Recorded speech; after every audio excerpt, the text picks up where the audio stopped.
오늘의 헤드라인 뉴스입니다. 미중 무역전쟁 격화에 따라 미증시 반도체 업종의 주가가 급락했습니다. 미국의 대중 반도체 수출 제재 강화에 중국 역시 반도체 에너지 규제를 강화하면서 엔비디아가 6% 가까이 급락한 겁니다. 필라델피아 반도체 지수도 3% 넘게 급락했습니다. 트럼프 대통령이 자동차 관세 부과 행정명령에 서명함에 따라 미국 주요 자동차주가 일제히 급락했습니다. 테슬라가 하락하자 리비안 등 다른 전기차주도 일제히 하락했습니다. 완성차주 역시 관세 리스크의 하락세를 면치 못했습니다. 미국 원유 재고 감소와 베네수엘라 원유 수입 중단에 국제 유가가 소폭 상승했습니다. 원유 재고량이 로이터 예상치 65만 배럴보다 큰 폭으로 감소한 것과 중국의 베네수엘라 원유 공급이 불안해진 것이 유가 상승에 일조한 것으로 풀이됩니다. 트럼프 대통령이 자동차 관세 부과 행정명령에 서명함에 따라 암호화폐 시장이 크게 흔들렸습니다. 특히 리플의 낙폭이 가장 두드러졌습니다. 전일 미국 증시의 대표적 밈 주식 게임스톱의 비트코인 비축 발표란 호재에도 힘을 쓰지 못하는 모습입니다. 시청자 여러분 안녕하세요. 여러분의 성공 투자를 응원합니다. 출발 증시와이드 1부 시작합니다. 진행의 이가은입니다.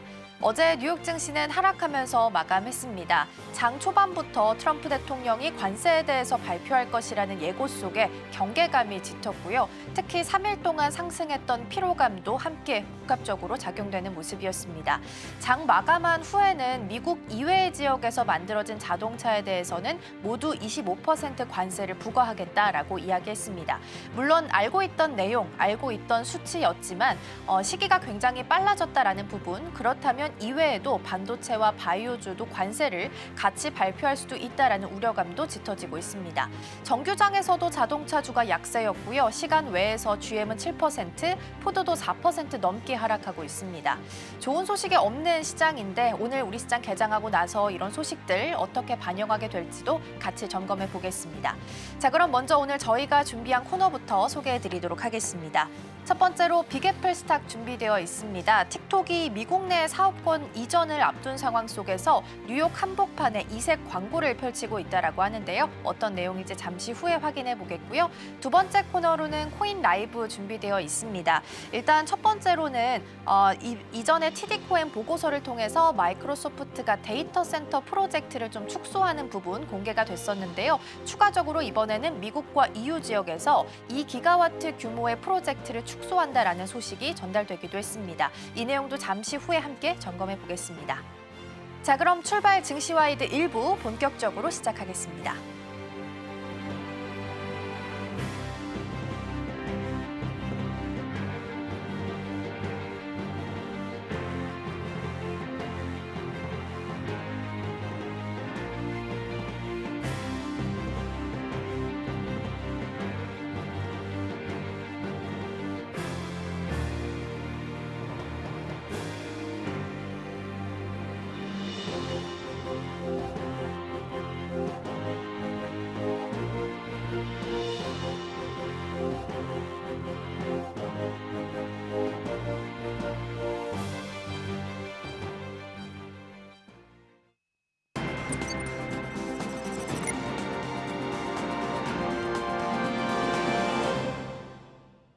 네, 첫 번째 코너 빅애플 스탁 준비되어 있습니다. 오늘 도움 말씀에는 서울경제TV 윤경철 본부장 자리해 주셨습니다. 본부장님 어서 오세요. 네, 감사합니다. 뉴욕 증시는 어제 시장은 좀 관세 관련한 리스크로 인해서 경계감이 짙었고요. 장 마감한 후에 관세 리스크가 좀 부각되고 있습니다. 오늘 시장 안에서는 어떤 아이디어 얻어보면 좋을지 키워드 통해서 확인해 보겠습니다. 먼저 오늘의 첫 번째 키워드 화면을 통해서 만나보시죠. 네, 첫 번째 키워드는 틱톡 이색 광고 만나보겠습니다. 4월 5일까지 미국 내 사업권 이전을 앞두고서 틱톡이 뉴욕 한복판에 우리를 없애면 당신도 피해를 본다라는 메시지로 이색 광고를 펼치고 있다라고 합니다. 왜 이런 전략을 펼치고 있는 건지, 혹시 이 메시지가 트럼프를 향하고 있는 건지 어떻게 판단하면 좋을까요? 사실 뭐 이게 어떤 광고가 여러 가지 정치적이면서 전략적인 압박 메시지라는 생각이 일단 좀 듭니다. 사실 이게 미국 유권자 의회 그리고 트럼프를 겨냥한 동시에 고도적인 심리전이 아닐까라는 생각이 드는데요.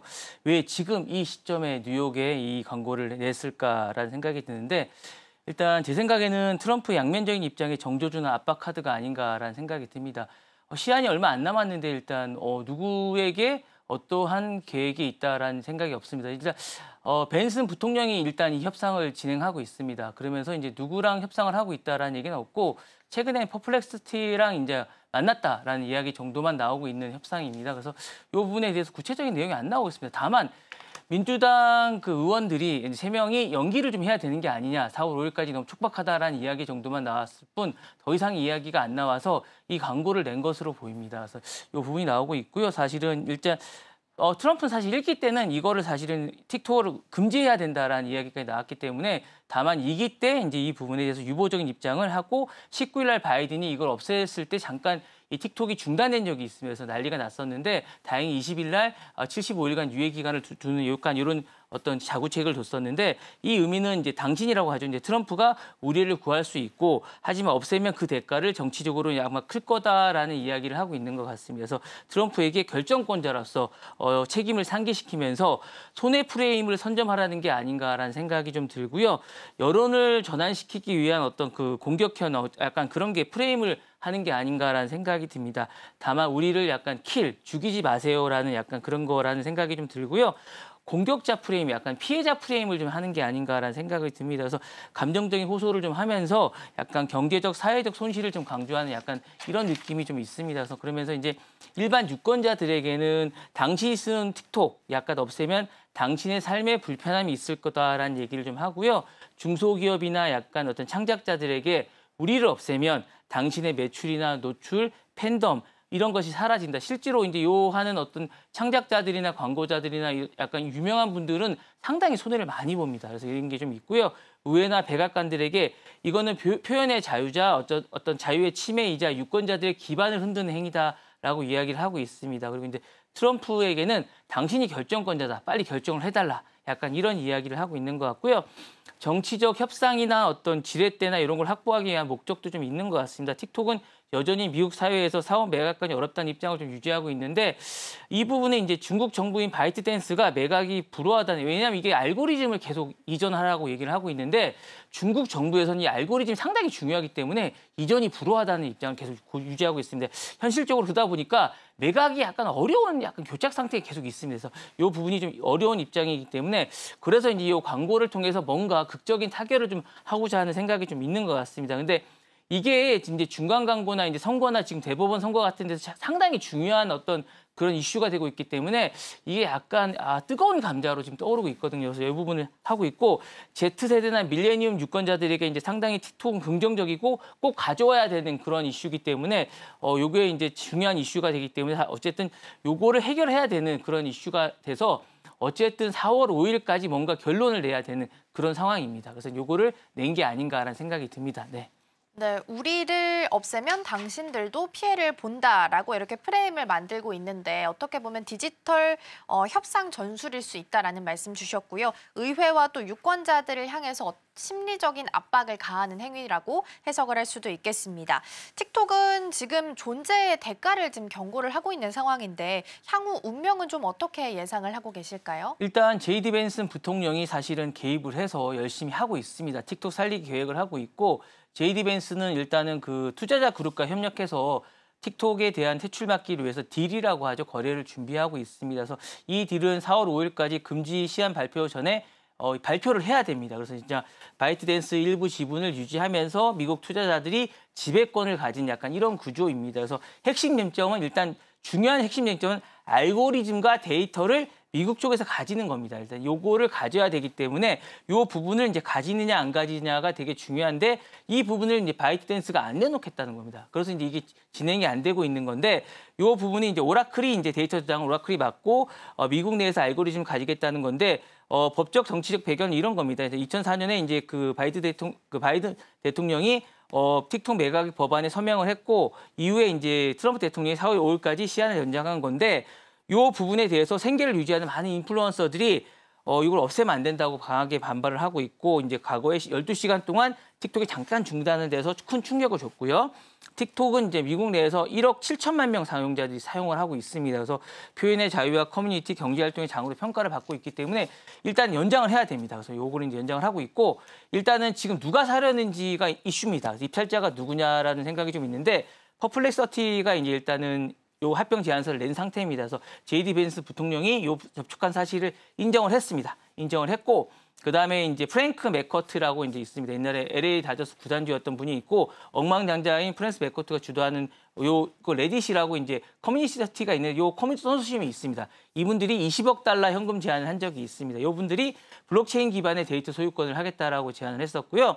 그다음에 이제 엠플로이어.com 컨소시엄이 또 있습니다. 요분이 이제 창업자 제시 틴슬러 주도의 이제 300억 달러 이상을 제안을 했습니다. 그래서 요 부분이 했었고요.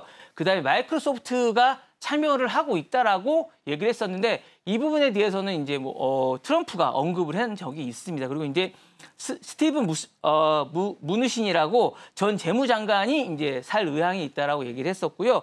그다음에 보수 성향의 영상 플랫폼이 럼블이라고 있습니다. 이쪽에서 이제 사겠다라고 얘기를 했었던 적이 있는데 일단 이런 분들이 다 이제 협상 대상자가 되고 있습니다. 그래서 작년까지는 이제 중국 쪽에서는 이제 강탈하는 행위라고 이제 강하게 어필을 했었는데 올해 들어서는 이제 태도가 약간 완화가 됐습니다. 그래서 지금 협상 단계고요. 어쨌든 4월 5일까지 뭔가가 가시적인 게 나와야 되기 때문에 아무래도 4월 초쯤 되면 뭔가가 나오지 않을까라는 생각이 듭니다. 네. 네, 4월 5일을 기점으로 해서 나오는 뉴스 체크해 보도록 하겠고요. 오늘 아침 나온 소식 보면 틱톡의 미국 내 사업권을 이제 미국 측에 매각하도록 협조를 해준다면 중국에 대한 관세를 인하할 수도 있다라는 코멘트가 나오기도 했습니다. 관세에 대해서 하나의 협상 카드로 사용될 수 있을지도 함께 지켜보시면 좋겠습니다. 자, 그럼 이어서 두 번째 키워드 함께 확인해 보시죠.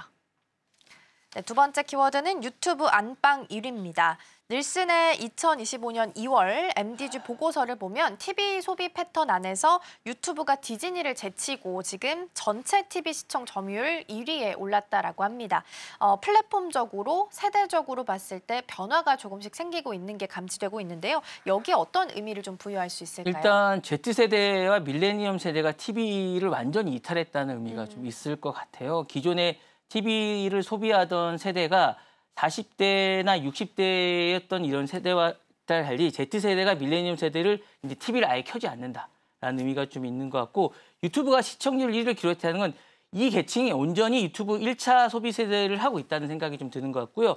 이들은 광고조차도 이제 스킵하는 소대를 선호하고 이제 TV를 떠났다는 것 같고 자녀 플러스 부모 세대가 모두 유튜브로 흡수됐다는 생각이 좀 듭니다. 그래서 유튜브를 시청하는 다세대가 단지 젊은가 전유물이 아니고 이제 우리나라도 마찬가지입니다. 우리나라도 이제 저를 포함해서 40에서 60대 중년층들이 유튜브를 많이 본다는 거죠. 그리고 이제 유튜브를 단순히 모바일로 보는 게 아니라 이제 안방에서 이게 이제 TV가 이제 많이 됩니다. OTT나 이런 것들을 볼 수 있게끔 많이 되면서 스마트 TV가 많이 보급이 되면서 이제 TV 수상기를 통해서 유튜브를 많이 보게 되는 이렇게 되는 거죠. 그리고 가족 단위 소비나 고령층이 리모컨을 통해서 소비 형태가 되지 않나라는 생각이 듭니다. 그래서 모든 세대가 유튜브를 먹었다는 표현이 맞는지는 모르겠는데 먹었다는 상징적 성상으로 이제 봐야 되는 게 맞지 않나라는 생각이 들고요. 콘텐츠 소비의 구독 기반이 추천 기반으로 이게 되게 중요합니다. 알고리즘이라는 추천 기반을 전환됐다는 생각이 콘텐츠가 이제 구독 기반이 이런 게 아니라 추천 기반이 됐다는 거죠. 우리가 예전에 구독 기반이라고 하면 채널을 우리가 이제 인식하는 거죠. 이런 추천 기반이 아니라 알고리즘의 구독 기반으로 전환이 됐다는 게 상당히 중요합니다. 유튜브 시청 1위는 사실은 소비 계층이 스스로 편성을 고르지 않고 알고리즘에 기반한 어떤 개인화된 추천, 수동적인 어떤 장시간 시청을 하고 있다는 겁니다. 이게 상당히 중요한 의미를 갖고 있다는 거지. 이게 AI 쪽으로 바뀐다는 의미가 되게 중요하다는 의미를 상징하는 겁니다. 그래서 이게 AI 쪽으로 시청 기반이 많이 바뀌었다는 겁니다. 그래서 이런 거고요. 광고주 입장에서는 이게 어떤 소비 계층의 재정의를 하게 되는 어떤 그런 의미가 있습니다. 그래서 전통적인 광고주들은 시청률을 이제 기반으로 연령층 타겟 마케팅을 이제 설정했다고 하면 이제 앞으로는 유튜브 내부의 어떤 행동 기반의 타겟팅으로 보다 정밀하게 효율적인 걸로 세분화할 수 있다는 거죠. 이제 이게 상당히 중요한 의미를 갖는 것 같고요. 시청 점유율을 이제 장악했다는 의미가 있습니다. 이게 유튜브 시청률 1위는 단지 채널 1위가 아니라 어떤 사람들의 시간을 가장 많이 한 플랫폼이라는 생각이 있습니다. 그래서 이렇게 이는 단순한 어떤 시청률이 아니라 집중도, 체류 시간, 전환율에 이제 경쟁자를 압도했다는 의미가 있기 때문에 요거는 시청률 1위는 단순한 순위가 아니라 이제 어떻든 플랫폼으로서 이제 개인화된 추천 알고리즘이 이행된 미디어 어떤 소비 계층의 총체적 전환이라는 의미를 좀 갖는 그런 의미가 있는 것 같습니다. 네. 그렇죠. 단순한 수치로서 판단할 것이 아니라 콘텐츠의 권력 이동이 일어나고 예, 있다라는 맞습니다. 걸 확인할 수 있는 거고요. 방송에서 OTT, 유튜브까지 나타났고 앞으로는 AI 관련된 콘텐츠까지 이 범위가 확장될 것으로 예상이 좀 되고 있습니다. 그러면 향후 유튜브 콘텐츠 안에서는 어떻게 좀 진화를 하게 될까요? 일단 이게 AI가 되게 중요할 것 같아요. 그러니까 사실은 이제 AI 하이퍼 기반의 개인화 콘텐츠가 되게 중요할 것 같습니다. 그러니까 이게 AI라는 단어가 일단 유튜브에도 이제 될 것 같은 기존의 이제 알고리즘을 넘어서 콘텐츠 자체가 시청자 맞춤형으로 되는 생성형 기반의 이제 시대가 도래할 것 같습니다. 이게 상당히 중요한 의미일 것 같은데 AI 콘텐츠가 생성형 툴을 활용할 것 같은 생각이 듭니다. 그러니까 만약에 이제 썸네일이나 대본이나 음성 같은 것들이 이제 영상이 자동화될 가능성이 상당히 높습니다. 이게 상당히 중요한 의미인데 시청자 버전에 따라서 다르게 제공될 가능성이 상당히 높습니다. 그러니까 이게 뭐 같은 콘텐츠지만 연령, 지역, 성별에 따라서 스토리가 다르게 구성될 가능성이 상당히 높습니다. 버전이 이제 다르게 될 콘텐츠인데요. 이게 실시간으로 챗봇이 영상에 따라서 등장인물이 삽입하는 인터랙티브 콘텐츠도 활성화될 전망입니다. 이게 머지않았다는 생각이 들고요. 그리고 이제 쇼츠 중심의 몰입형 콘텐츠, 스낵 콘텐츠가 폭증하는데 이게 단순히 저희가 지금 만드는 쇼츠 이런 게 아니라 사실은 입문형 콘텐츠란 이런 게 아닙니다. 사실은 이제 AI하고 쇼츠하고 이제 합성화된 약간 짧고 감성한 브랜디드한 이런 것들이 많이 나올 가능성이 좀 있고요. 그다음에 쇼츠에서 롱폼의 터널이라고 그래야 되나? 약간 댓글에 약간 이런 댓글이 롱 버전인데 링크형 약간 이런 버전이 좀 나올 가능성이 좀 있습니다. 그러니까 중요한 건 정보의 밀도가 15초에서 여러 가지 포인트가 달린다는 약간 이런 의미가 좀 있을 것 같고요. 그다음에 이제 광고형이지만 광고형이지 않을 듯한 약간 커머스형? 약간 이런 커머스와 콘텐츠가 융합된 약간 콘텐츠 갖고 쇼핑몰화되는 본인들은 이걸 자기도 모르게 광고에 몰입하게 되는 약간 커머스형 약간 이런 콘텐츠도 많이 나올 것 같아서 유튜브가 전 세계에 가장 영향력 있는 쇼핑몰이 될 가능성도 좀 있습니다. 그러니까 자신들은 이게 뭐 쇼핑몰인지 모르고 막 이런 가능성이 좀 있어요. 그러니까 뭐냐면 영상 내 여러 가지가 이제 쇼핑몰 같은 것들이 삽입될 가능성이 많아요. 그러니까 영상 내 여러 가지 이제 실시간들이 많이 링크가 되고 판매가 연동될 AI의 뭐 어떤 기반의 추천 상품들이 내재될 가능성이 상당히 높습니다. 그러니까 이런 것들이 많이 들어가지 않을까라는 생각이 좀 들고요. 그 외에도 뭐 여러 가지 이제 멀티 플랫폼들이 확장될 콘텐츠들이 많이 있을 것 같습니다. 그래서 유튜브가 더 이상 유튜브에만 머물지 않고 뭐 틱톡 클립이나 인스타 릴스나 그리고 이제 뭐 넷플릭스에 연계된 OTT 같은 것들이 다수 들어가지 않을까라는 생각이 듭니다. 그리고 이제 크리에이티브와 브랜드와 플랫폼이 다중화될 가능성도 좀 있지 않을까라는 생각이 듭니다. 네. 네, 키워드는 AI로 보시면 될 것 같고요. 이어서 개인화나 인터랙티브성도 강화될 수 있겠다라는 부분도 함께 보시면 좋겠습니다. 자, 그럼 이어서 세 번째 키워드 함께 확인해 보시죠. 네, 다음 키워드는 넷플릭스 창업자 이색 기부입니다.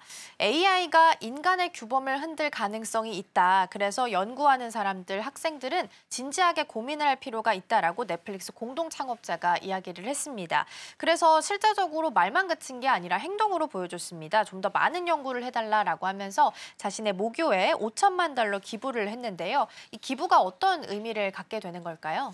이게 사실은 이제 AI가 여러 가지를 많은 걸 우리에게 답을 주고 있는데 AI가 사실은 사람이 아니잖아요. 그러다 보니까 이제 자아나 여러 가지들을 많이 연구를 하지 못합니다. 그래서 이제 이런 거에 대한 어떤 연구를 잘 못하고 사실은 근본적인 연구를 잘 못합니다. 그러다 보니까 인간에 대한 인간 근본에 대한 연구들이 못하다 보니까 사실은 미국 대학은 이런 거에 대한 연구를 지금 많이 하고 있습니다. 그러니까 신경과학 기반에 대한 자기 인식 연구를 잘 못하고 있기 때문에 이런 연구를 하는 것입니다. 그러니까 자아란 무엇인가라는 연구, 의식에 관한 연구에 관한 질문입니다. 이런 것들을 연구하는 곳이 있는 곳이 어디냐면 하버드 대학의 뭐 커넥티드 프로젝트 같은 것들이 있고요. 그다음에 이런 게 이제 프리턴 토노도에 대한 인간의 의식에 관한 단순 계산이 아니라 통합된 정보에 관한 연구를 하고 있는 것이 있고 또 실존 심리학에 관한 연구를 하는 것이 있습니다.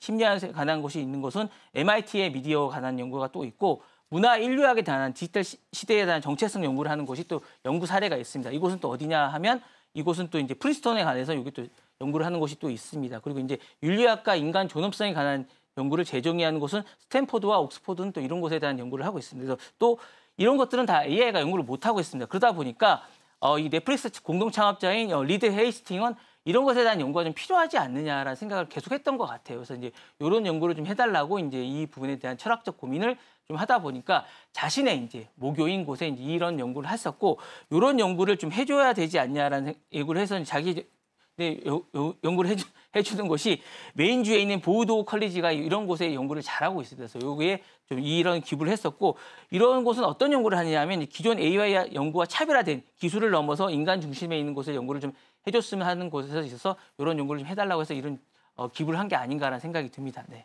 네, AI랑 인간이 같이 좀 상생할 수 있는 방법에 대해서 연구를 해달라라는 부분으로 정리를 좀 할 수 있을 것 같고요. 앞으로 그러면 AI랑 함께 살아가게 될 인문학 연구는 어떻게 발전을 좀 해나가게 될까요? 그러니까 이제 의미를 넘어서 이제 만드는 능력 같은 거죠. 그러니까 미닝 메이킹이라고 하는 이런 능력인데 AI는 정보를 분석하고 조화를 하지만 왜 이게 중요한지에 대해 잘 몰라요. 그래서 이런 부분들에 대한 연구를 좀 하게 될 것 같고요. 그다음에 비판적 사고를 잘 못합니다. 그래서 이제 뭐 AI는 추천하는 결과 생성하는 콘텐츠를 그대로 수용하고 검증을 하지만 특히 가짜 정보, 알고리즘, 뭐 편향 요거를 이제 하는 부분을 잘 모르는 부분인데 이런 부분에 대한 연구를 좀 할 수 있을 것 같고 그다음에 감정, 인식, 공감 능력을 잘 못합니다. 그러니까 공감 능력 같은 게 잘 없어요. 그러니까 이런 부분에 대한 연구를 좀 해줄 수 있을 것 같아요. 그러니까 이런 부분들은 사람들이 좀 더 해줄 수 있을 것 같아요. 이런 연구를 해줄 수 있을 것 같고 창의적 조합 능력도 없습니다. 그러니까 이런 부분에 대한 연구는 아마 사람들이 좀 연구를 해서 넣어줘야 됩니다. 그러니까 이런 부분에 대한 연구도 좀 해줄 수 있을 것 같고요.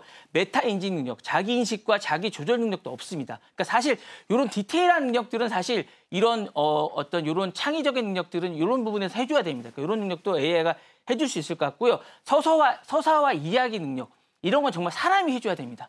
그러니까 이런 능력들은 사실은 좀 더 업그레이드된 사람만이 할 수 있는 능력이고 그다음에 융합과 연결 능력 이런 것도 사람이 해줄 수 있는 능력이기 때문에 이건 정말 철학, 예술, 과학, 사회 모든 것들은 정말 사람의 고차원적인 능력이기 때문에 이런 것들을 좀 더 하게 되지 않을까라는 생각이 듭니다. 네. 네, AI랑 인간이 같이 생존할 수 있는 방법으로 인문학 연구가 이루어질 수 있다는 부분 짚어봤습니다. 자, 그럼 이어서 다음 키워드 함께 만나보시죠.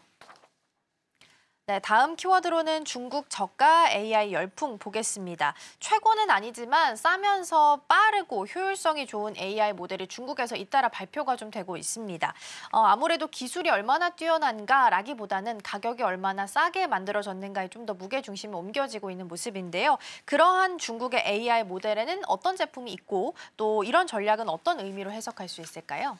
중국의 어떤 AI도 제조업으로 접근하는 것 같아요. 그러니까 약간 잘 접근한 것 같습니다. 그래서 본인들이 이제 기본적으로 위치가 어느 정도 되는지 본인들의 생각을 정확하게 잘 한 것 같습니다. 그래서 중국이 탑 티어는 아니지만 최고는 아니지만 싸고 빠른 걸 만드는데 익숙하다는 걸 잘 생각한 거니까 약간 폭스콘 전략을 짠 것 같습니다. 그래서 본인들이 기술 수준이 문제가 아니지만 전략 체계, 경제 모델, 글로벌 양함이 복잡하게 작용한 결과가 아닌가라는 생각이 들고요.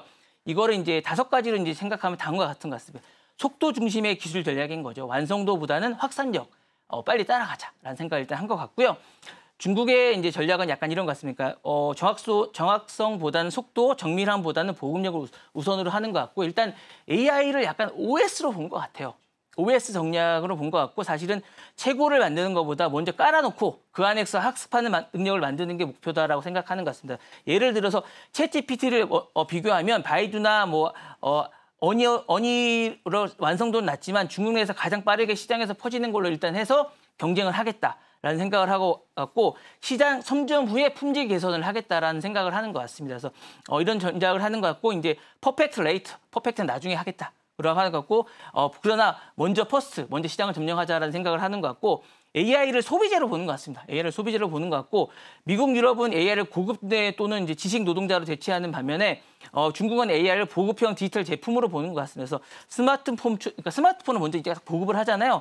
그다음에 써야 되는 공공재처럼 이제 접근해서 따라서 이제 가볍게 빠른 어떤 AI를 먼저 전략적으로 유효하다라는 생각을 하는 것 같습니다. 그래서 AI를 챗봇이나 얼굴 인식, 음성 비서처럼 실생활에 빠르게 접촉을 해서 이제 이렇게 생각을 해서 이제 빠르게 무료로 일단 무료로 주고 오픈 코드로 이제 접근하는 전략도 약간 이렇게 하는 게 아닌가라는 생각이 들고요.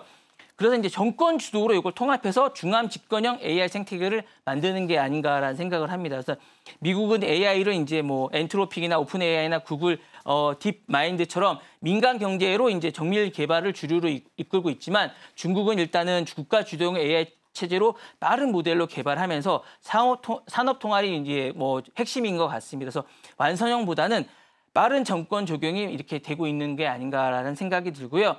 실사용이 이제 수준이면 바로 공공행정 그리고 공안, 학교, 기업 시스템을 연동해서 쓰는 게 아닌가라는 생각이 들고 있습니다. 그래서 규제보다는 빠른 배치가 우선이라서 그냥 무료로 막 뿌리는 것 같아요. 그래서 이렇게 하고 미국은 EU AI 윤리 데이터 프라이버시 이런 사전 규제 중심이 느리지만 이런 걸 안 하고 있습니다.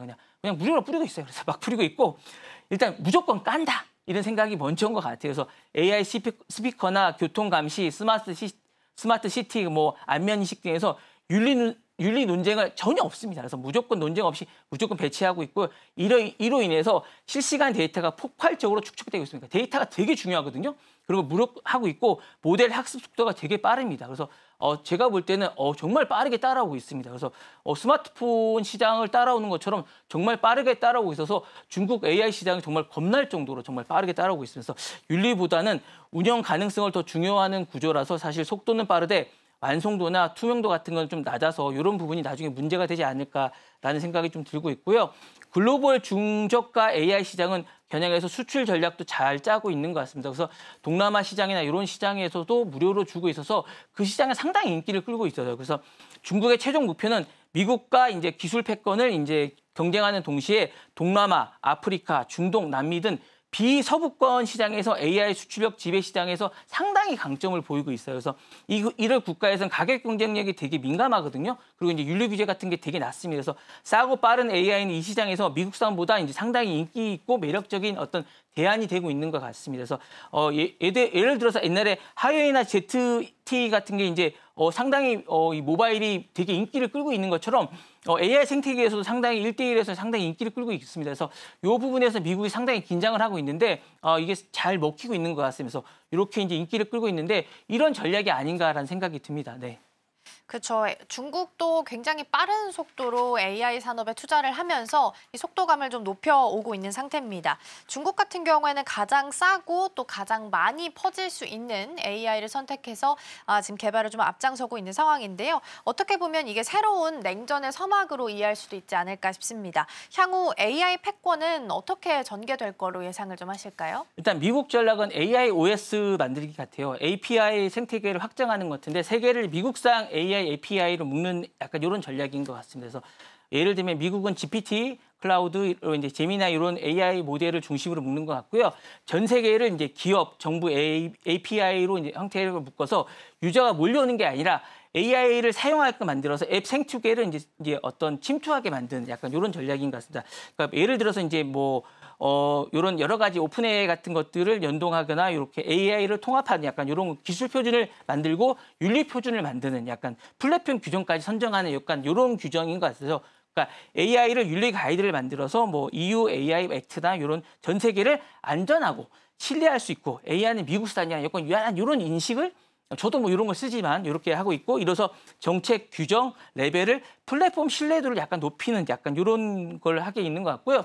약간 고성능, 약간 인프라 독점, 클라우드, GPU 장악 이런 약간 이런 걸 하는 것 같아요. 그래서 미국은 전략은 내가 AI 앱을 만들지 않아도 전 세계가 내 플랫폼 위에서 AI를 쓰게끔 하겠다라는 이런 전략을 쓰고 있는 것 같습니다. 반면 중국은 AI 슈퍼앱, AI 사회를 시스템 만들기라는 것 같아요. 그래서 사용자 확보를 많이 해서 속도전을 하는 것 같습니다. 그래서 중국은 AI를 사용하는 앱을 별도로 만들기보다는 이미 확보된 플랫폼에서 만들겠다는 거. 그러니까 마구 뿌려서 무진장 많이 쓰게 해서 그러니까 중국 국민 수억 명 하루에도 수십 번 사용하게 만들어서 이제 이런 걸 만드는 약간 이런 전략을 쓰게 하는 것 같아서 국가 시스템에서 AI를 내장해서 AI를 전체를 많이 쓰게 해서 이제 사용자를 많이 늘리는 약간 이런 전략을 쓰는 거. 그러니까 미국은 고급화, 그리고 중국은 약간 저렴한 대중화, 약간 이런 전략으로 가게 되지 않나 이런 생각이 듭니다. 네.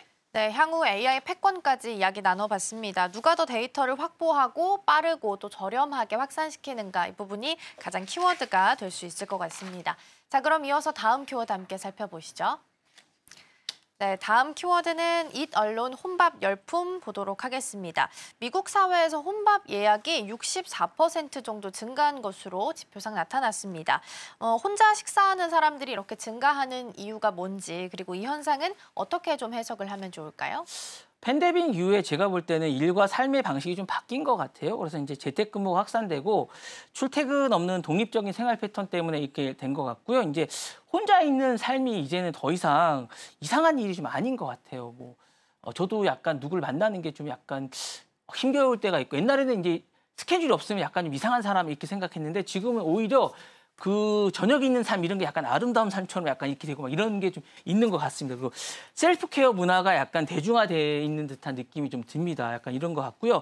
테크 케어의 발달로 사실 1인 예약이 너무 쉬워진 것 같아요. 지금도 뭐 이렇게 키오스크하고 뭐 이런 것들이 너무나 자연스럽고 그렇게 된 것 같고 약간 그리고 1인 선택권이나 이런 게 확장이 좀 된 것 같습니다. 그리고 이제 혼밥이 고립이 아닌 약간 연결이나 자연스럽고 약간 특권화된 약간 이런 문화가 좀 된 것 같고 그다음에 글로벌화된 것 같아요. 이게 이제 뭐 우리나라뿐만 아니라 미국, 일본 이런 것들이 전반적으로 돼 있는 것 같고 이런 부분이 좀 돼 있는 것 같고 1인 고객을 위한 공간이나 디자인이 약간 너무나 자연스러워된 것 같아요. 그리고 이제 디지털화된 이런 것들이 기술들이 1인화 되게 어떤 특화되어 있는 듯한 이런 느낌이 점점화되면서 이런 게 자연스러워된 게 아닌가라는 생각이 드는 것 같습니다. 그리고 정체성이나 소비나 소비 기왕이나 이런 것들이 점점 더 일인적으로 발달되고 있는 게 아닌가라는 생각이 듭니다. 네. 그렇죠. 새로운 팬데믹 이후에 트렌드가 좀 생겨나고 있습니다. 그래서 단순한 트렌드라기보다는 개인화된 소비, 감정 노동의 최소화, 자율성의 표현으로 해석을 좀 할 수 있을 것 같고요. 그러면 향후 이런 흐름은 또 어떤 식으로 발전을 하게 될까요? 일단 1인 소비 시장 같은 게 확대될 것 같아요. 혼밥 이코노믹 시장이 점점 더 발달될 것 같습니다. 1인용 밀키트 시장이나 대형 패키지 같은 것들이 소분화된 것들이 시장이 점점 더 발달되고 이런 쪽으로 이제 세분화된 어떤 기업들이 발달될 것 같고요. 외식 산업 구조도 재편될 것 같습니다. 혼밥 친화형 매장이 될 것 같고 그런 1인식의 예약된 어떤 식당도 점점 더 발달되고 있습니다. 그리고 이제 식품 유통의 어떤 포장 물류 혁신도 되고 있습니다. 그래서 대형 마트나 식품 브랜드들도 보면 1인 포장에 맞춘 R&D가 발달되고 있고 유통 채널도 이렇게 맞추고 있습니다. 그리고 앱도 이렇게 맞추고 있는 시장이고요. 푸드테크나 AI 기반의 어떤 서비스 시장도 발달되고 있습니다. 그리고 디지털 콘텐츠나 산업도 이런 시장이 되게 발달되고 있습니다. 그리고 이제 부동산 공간 산업도 재편되고 있고 1인 경우에 맞는 상업 시설도 되게 발달되고 있는 게 아닌가라는 생각이 되고 있고 혼밥의 경제의 낭비가 아니라 기회라고 생각이 듭니다. 저는 기본적으로. 그러니까 미국 시장의 혼밥 증가는 1인 맞춤 시장의 확장과 소비 구조의 어떤 정밀화된 공간의 재설계로 이어지고 있고 식사화된 어떤 일상의 행위는 산업 전체의 재편화된 어떤 트렌드고 파워풀한 어떤 재편화된 어떤 그런 공간의 어떤 그런 어떤 설계가 아닌가라는 생각이 들고 있고요. 그런 인간 중심의 어떤 주체 중심이 죽이고 사회 집단의 구성원이 아닌 개별 중심에 맞춰지는 전환점이라는 생각이 듭니다. 네. 네, 새롭게 팬데믹 이후에 혼밥 트렌드가 일어나고 있다라는 부분 점검해봤습니다. 다음 키워드 함께 살펴보시죠. 네, 다음 키워드로는 제2의 냉전 보도록 하겠습니다. 트럼프 행정부가 최근에 국가 안보 우려를 이유로 해서 미국 기술이나 수출품 구매가 금지되어 있는 기업 그리고 조직 80곳을 새롭게 제재 명단을 좀 발표를 했습니다. 여기 추가적으로 같이 보도되어 있는 내용을 보면 중국에 있는 일부 경영진들이 아무래도 미국이 중국을 좀 제재하다 보니까 우회를 하는 방식으로 AI 서버를 제조한 것으로 일단 의심을 받고 있는 상황입니다. 이번 발표는 어떤 의미가 있는 걸까요?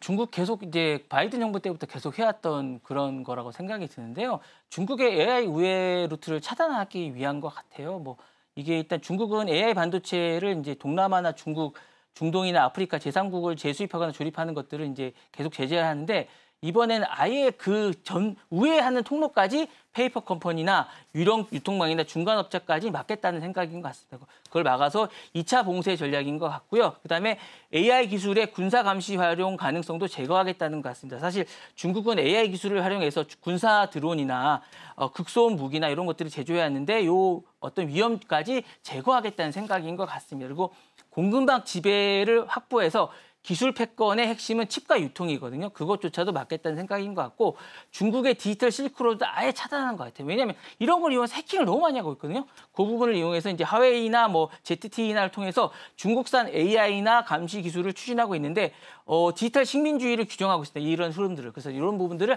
아예 막겠다고 하는 것 같고 AI 나토를 구성하고 있는 연계된 가치 동맹을 통해서 기술 방어선을 구축하겠다는 생각을 좀 하고 있는 것 같습니다. 그래서 현재 이런 것들을 좀 하고 있는 게 아닌가라는 생각을 하고 있고 AI 입고로 전략무기라는 인식이 좀 확장되고 있는데 이런 부분을 통해서 이제 기본적으로 이제 이런 부분을 막겠다는 생각을 하고 있는 것 같아서 향후에 이제 AI 반도체를 통해서 규제와 동맹을 통제하겠다는 걸 병행하겠다는 생각을 하고 있는 듯한 생각이 듭니다. 네. 네, 미국이 계속해서 중국을 좀 제재하는 움직임 확인할 수 있고요. 앞으로도 아마 AI를 비롯해서 반도체나 클라우드, 양자 분야에서도 더욱더 정밀한 규제나 통제가 좀 압박이 될 것으로 보입니다. 어떤 방식으로 앞으로 계속해서 이를 좀 제재할 것으로 예상을 하실까요? 여러 가지 전략별로 하고 있을 것 같은데요. 사실은 이제 여러 가지 중국이 대응을 하면 여러 가지 전략을 하는데 일단 중국이 여러 가지 분야로 이제 대응이 할 것 같아요. 중국이 제3국으로 우회를 할 경우에는 2차 제재망을 할 것 같고요. 자체 AI 칩을 개발하면 설계나 장비나 이런 것들을 강화를 할 듯한 느낌이 듭니다. 그리고 중국이 자체적으로 LLM 생태계를 강화하면 AI 칩을 차단하거나 클라우드 통제 전략을 쓸 것 같습니다. 그리고 이제 AI 후공정이나 생태계를 확보하게 된다면 중국 내 자체 약화를 하는 방법을 또 하게 될 것 같습니다. 그리고 이제 중국이 또 남반권 AI를 확대하거나 이렇게 할 때는 AI 동맹 블록을 하거나 확장하는 전략을 쓰게 될 것 같은 그런 전략을 쓰게 될 것 같습니다. 그래서 핵심 기술은 AI가 이제 여러 가지 중국이 하는 그 개별적인 대응을 계속하게 되지 않을까라는 생각을 하게 될 거고요. 미국은 중국이 AI를 자립하거나 우회를 공급하는 모든 경우를 목줄 조이게 된다는 하게 될 거고요. 공급망 통제나 기술 제재, 가치 동맹을 세 가지 축을 해서 고립하는 전략을 계속하게 되지 않을까라는 생각이 듭니다. 네. 네, 미국은 계속해서 중국과 관련한 핵심 기술을 제재할 가능성이 높다라는 부분 언급해 주셨고요. 그렇게 된다면 중국과도 같이 글로벌 공급망에 있어서도 재편 가능성이 있다. 산업 지형에도 변화가 있을 수 있다라는 말씀 함께 주셨습니다. 자, 오늘 6가지 경제 키워드 함께 살펴봤고요. 본부장님은 여기서 보내드리겠습니다. 오늘 말씀 고맙습니다. 네, 감사합니다.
오늘 아침 빼놓을 수 없는 암호화폐 이슈 소식 전해드립니다. 마이크로소프트가 미국 및 유럽 내 새로운 인공지능 데이터 센터 투자 계획을 공급 과잉 우려로 인해 철회했다는 소식이 전해진 가운데 비트코인 채굴업체들의 주가가 하락세를 보였습니다. 코인텔레그래프에 따르면 비트팜스, 클린스파크, 수어 사이언티픽, 허트8, 마라톤 디지털, 라이엇 등 주요 채굴업체들의 주가가 4%에서 최대 12%까지 하락했습니다. 이번 주가 하락은 MS의 AI 데이터 센터 투자 철회 결정이 비트코인 채굴업계에 부정적인 영향을 미칠 수 있다는 우려 때문으로 풀이됩니다. 지난해 4월 비트코인 반감기 이후 채굴 수익성이 감소하면서 많은 채굴업체들이 새로운 수익원으로 AI 데이터 센터 지원 사업에 눈을 돌리고 있는 상황입니다. MS의 투자 철회는 이러한 채굴업체들의 사업 다각화 전략에 차질을 빚을 수 있다는 전망을 낳고 있는데요. 특히 AI 데이터 센터 운영은 막대한 전력을 소모하며 이는 비트코인 채굴과 유사한 인프라 및 기술적 기반을 요구합니다.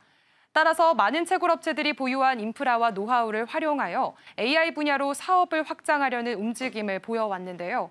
하지만 MS와 같은 대형 기술 기업의 투자 계획 변동은 해당 시장의 불확실성을 키우고 채굴업체들의 AI 사업 추진에 대한 우려를 증폭시킨 것으로 분석됩니다.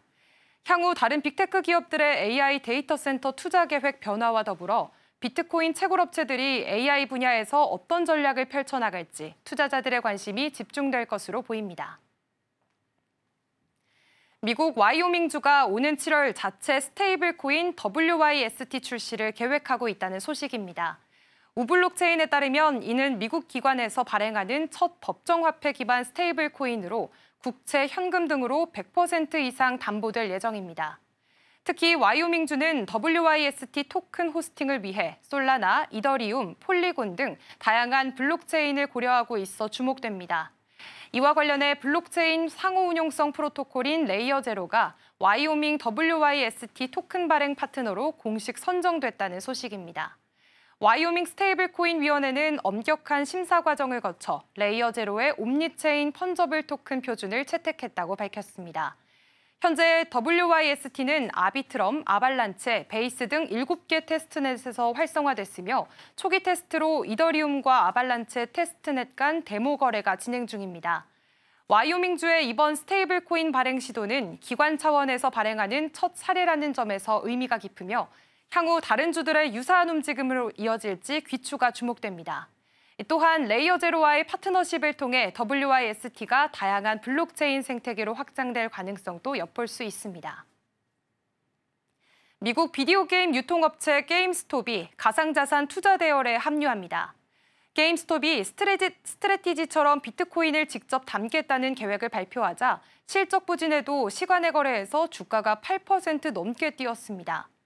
현지 시간 25일 뉴욕 증시에서 게임스톱 주가는 정규장이 마감한 이후 시간의 거래에서 8.27% 급등한 27.5달러를 기록했습니다.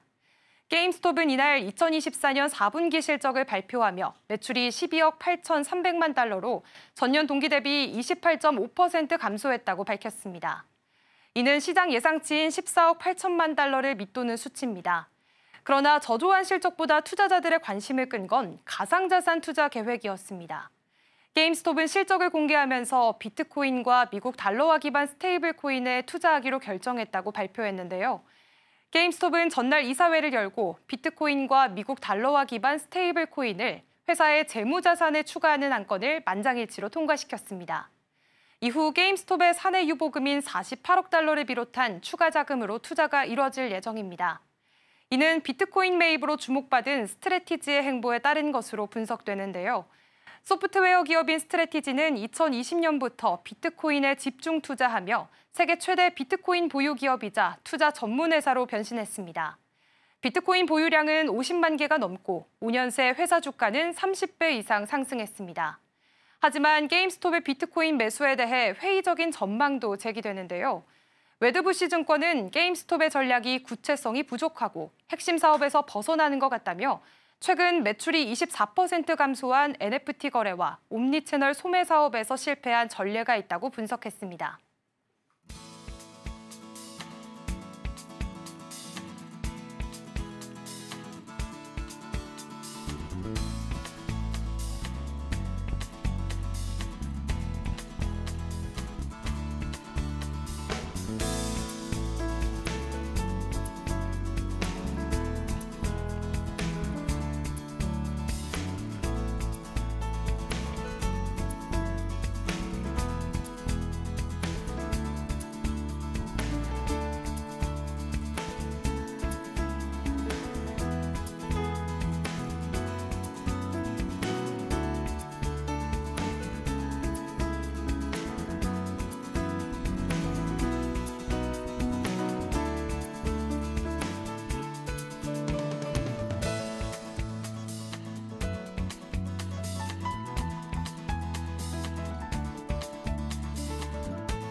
네, 전일장 이슈와 오늘장 분위기 짚어보겠습니다. 스탁포인트 시간입니다. SCTV 황민영 멘토와 함께합니다. 어서 오세요. 네, 안녕하십니까. 네, 안녕하세요.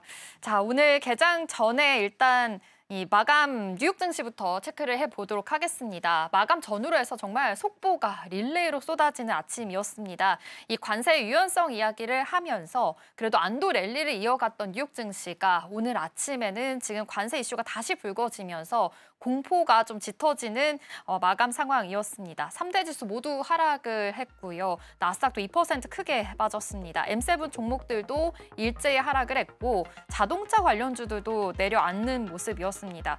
우리 시장도 이 영향을 좀 피해갈 수는 없을 것 같긴 한데요. 일단 어제 시장도 한번 복기를 해보겠습니다. 어제 시장 이야기 해보면 막판으로 갈수록 그래도 힘이 붙으면서 상승으로 마감을 했습니다. 반도체가 그래도 중심을 좀 잘 잡아줬고요. 자동차, 2차 전지까지 시장을 좀 이끌어줬다라고 볼 수 있겠습니다. 그래도 오후 들어서 힘을 더 내줬던 거는 외국인들이 좀 돌아왔다라는 것을 파악을 해볼 수가 있었는데 그래도 좀 삼성전자, SK하이닉스가 2% 상승 흐름을 보이면서 반도체주들이 되게 좀 지지를 잘 해주는 모습이었거든요. 그런데 좀 더 눈에 띄는 거는 현대차에서도 대미 투자를 발표하면서 조금 더 좋은 흐름을 계속 같이 보여줬다라는 점을 볼 수가 있었습니다. 일단은 어제 시장부터 좀 복기를 한번 해볼까요? 네. 어제 일단 시장을 보게 되면요. 시장의 전반적인 그 분위기가 초반에는 약간의 의심을 좀 했었어요. 네. 이게 오늘 올라갔다 또 밀리는 거 아닌가 이런 생각이 그러니까요. 생각이 들었는데 결국은 이제 그 자동차 쪽에서 힘을 어느 정도 끌어올리다가 힘이 부족한 힘을 이 반도체 쪽에서 받아줬죠. 그래서 삼성전자와 하이닉스가 다시금 올라오면서 시장을 다시 한번 올려주는 이런 느낌들이 좀 있었습니다. 그런데 이제 전반적으로 봤을 때 이제 수급들도 최근 들어서 외국인들이나 기관 쪽의 투자 수급이 장중의 수급이 그렇게 좋진 않아요. 왜냐하면 물론 이제 매수가 들어올 때 확 뚫려 있는 그런 느낌이 아니라는 거죠. 그 이유는 다음 주를 아마도 생각을 하고 시장이 움직이고 있는 것 같은데 다음 주 같은 경우에 당장 월요일부터 우리나라는 이제 그 공매도가 허용이 되고요, 재개가 되고 그 다음에 또 미국에서는 4월 2일 날 바로 그때부터 미국의 해방일이 아니겠습니까? 네, 미국이 해방되는 날 트럼프의 말대로 얘기한다면 그래서 이제 미국의 관세 정책이 나오기 때문에 그게 지금 다음 주에 몰려 있어요.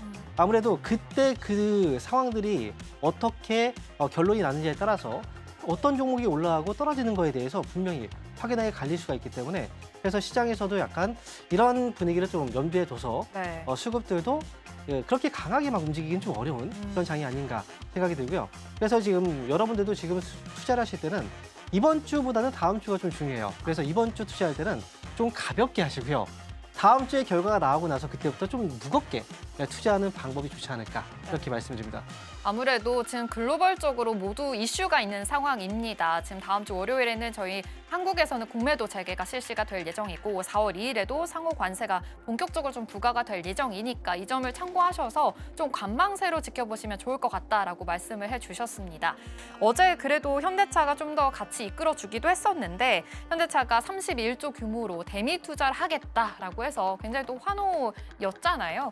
그런데 이 자동차 관세 오늘 아침에 또 이슈가 나왔습니다. 25% 관세를 매기겠다라고 트럼프 대통령이 이야기를 하면서 현대차도 살짝은 좀 흔들릴 수도 있을 것 같거든요. 자동차 업종 전반적으로는 지금 미국 주가에서는 좀 흔들리는 모습이 나왔고요. 지금 프리마켓에서도 현대차 그룹주들 일제히 좀 하락하는 모습이 지금 나타나주고 있습니다. 이 전망 어떻게 보면 될까요? 네, 이 자동차 쪽에 지금 현대차가 먼저 앞서서 한번 움직임이 있었죠. 네. 이게 미국에 31조 원을 투자한다. 그래서 트럼프가 화나면서 관세 너네 내지 마라 라고 얘기를 했는데 이 며칠 만에 바로 이 관세 정책이 발표가 됐어요.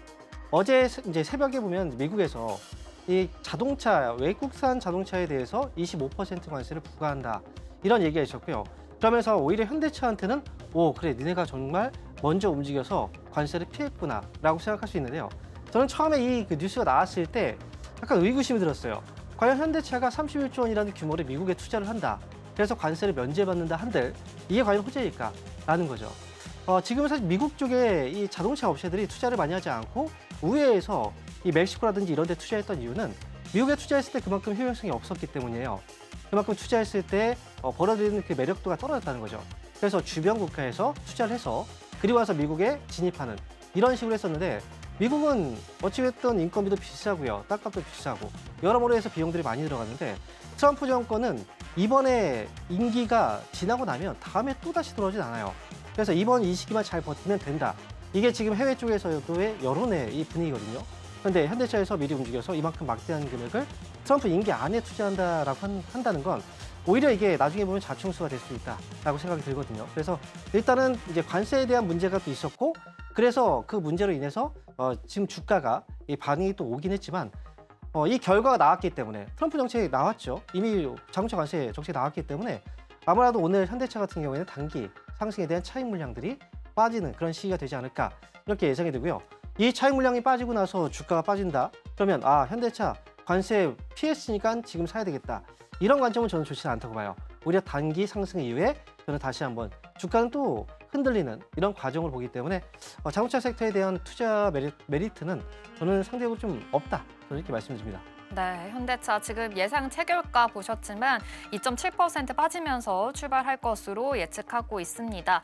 뉴욕 증시가 아무래도 좋지 못했기 때문에 오늘 코스피 코스닥 양시장 모두 하락 출발할 것으로 보이거든요. 코스피에서는 0.85%, 코스닥에서도 0.71% 하락하면서 출발할 것으로 지금 예측하고 있습니다.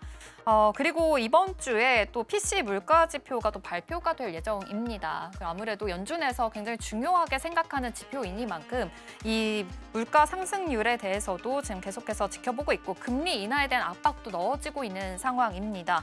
시장에 영향이 또 어떻게 반영이 될까요? 네, 제가 만약에 파월 연준 의장이라면 진짜 생활을 못할 것 같아요. 너무 스트레스를 받아가지고. 전 국민이 지켜보고 있죠. 금리를 언제 내릴까? 금리를 빨리 내리는 거 좋아하는데. 근데 물가는 또 올라가죠. 트럼프 대통령은 또 압박을 하죠. 근데 지금 올해 연준의 경우에는 자꾸 이 물가가 아직은 그렇게 높은 수준까지는 아니에요. 하지만 이 고물가 수준이 있었고, 그리고 그래서 이제 금리를 인상하면서 물가를 잡으려고 했지만 이번에 정권 교체가 되면서 트럼프 정책 자체가 물가를 올리는 정책이라는 거죠. 올해부터 금리가 단기적으로 인하가 돼야 되는데 이게 이제 계속 좀 어긋나 버리는 상황이 발생했습니다. 하지만 그럼에도 불구하고 물가가 많이 떨어져 준다. 그러면 당연히 금리를 내릴 수가 있겠죠. 연준에서 가장 중요하게 생각하는 물가 지수 중에 하나가 바로 PCE 물가 지수인데요. 물가는 보통 이제 세 가지로 얘기를 하죠. 소비자 물가하고 생산자 물가 지수, 그리고 PCE. 그리고 소비자 물가 지수보다 생산자 물가 지수가 상대적으로 중요도는 좀 낮아요. 그래서 중요도에 따라서 다른데 일단 PCE 지수 같은 경우에는 연준에서 정책을 결정할 때 가장 중요하게 생각하고 있는 물가 지수이기 때문에 이번에 물가가 만약에 좀 떨어져 준다라고 하면 지금 트럼프 쪽에서의 어떤 기대 심리가 없다면 연준에서의 금리 인하 기대 심리로 이 주가의 반등이 또 나올 수도 있습니다. 그래서 일단 물가가 좀 떨어져 준다면, 좀 안정된다면 지금 연준에서의 반응도 그래도 우호적인 반응이 좀 나올 수 있고요. 그리고 이번 3월 달에 이제 금리 인하 물 건너갔죠. 넘어갔거든요. 그렇다면 이제 다음에 연준에서 FOMC 회의가 있을 거고 그때 언제 금리를 인하할까? 이거에 대해서 관심이 많을 거거든요. 이미 점도표에서 공개가 됐지만 2번 인하를 할 것이다. 그렇다면 결국 이제 올해 금리 인하 시점은 3월, 6월, 9월, 12월 이 4번 정도 이 점도표가 공개되는 시점이라고 본다면 지금 이제 3월 달이 지나갔고요. 그다음에 6월일 거예요.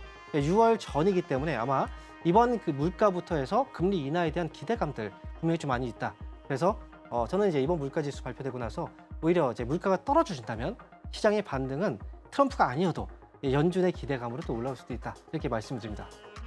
네, 알겠습니다. 아무래도 물가 지표가 지금 굉장히 중요한 만큼 이 정도 관망세 지켜보시면서 투자 전략 잘 세워보셔야 할 것 같습니다.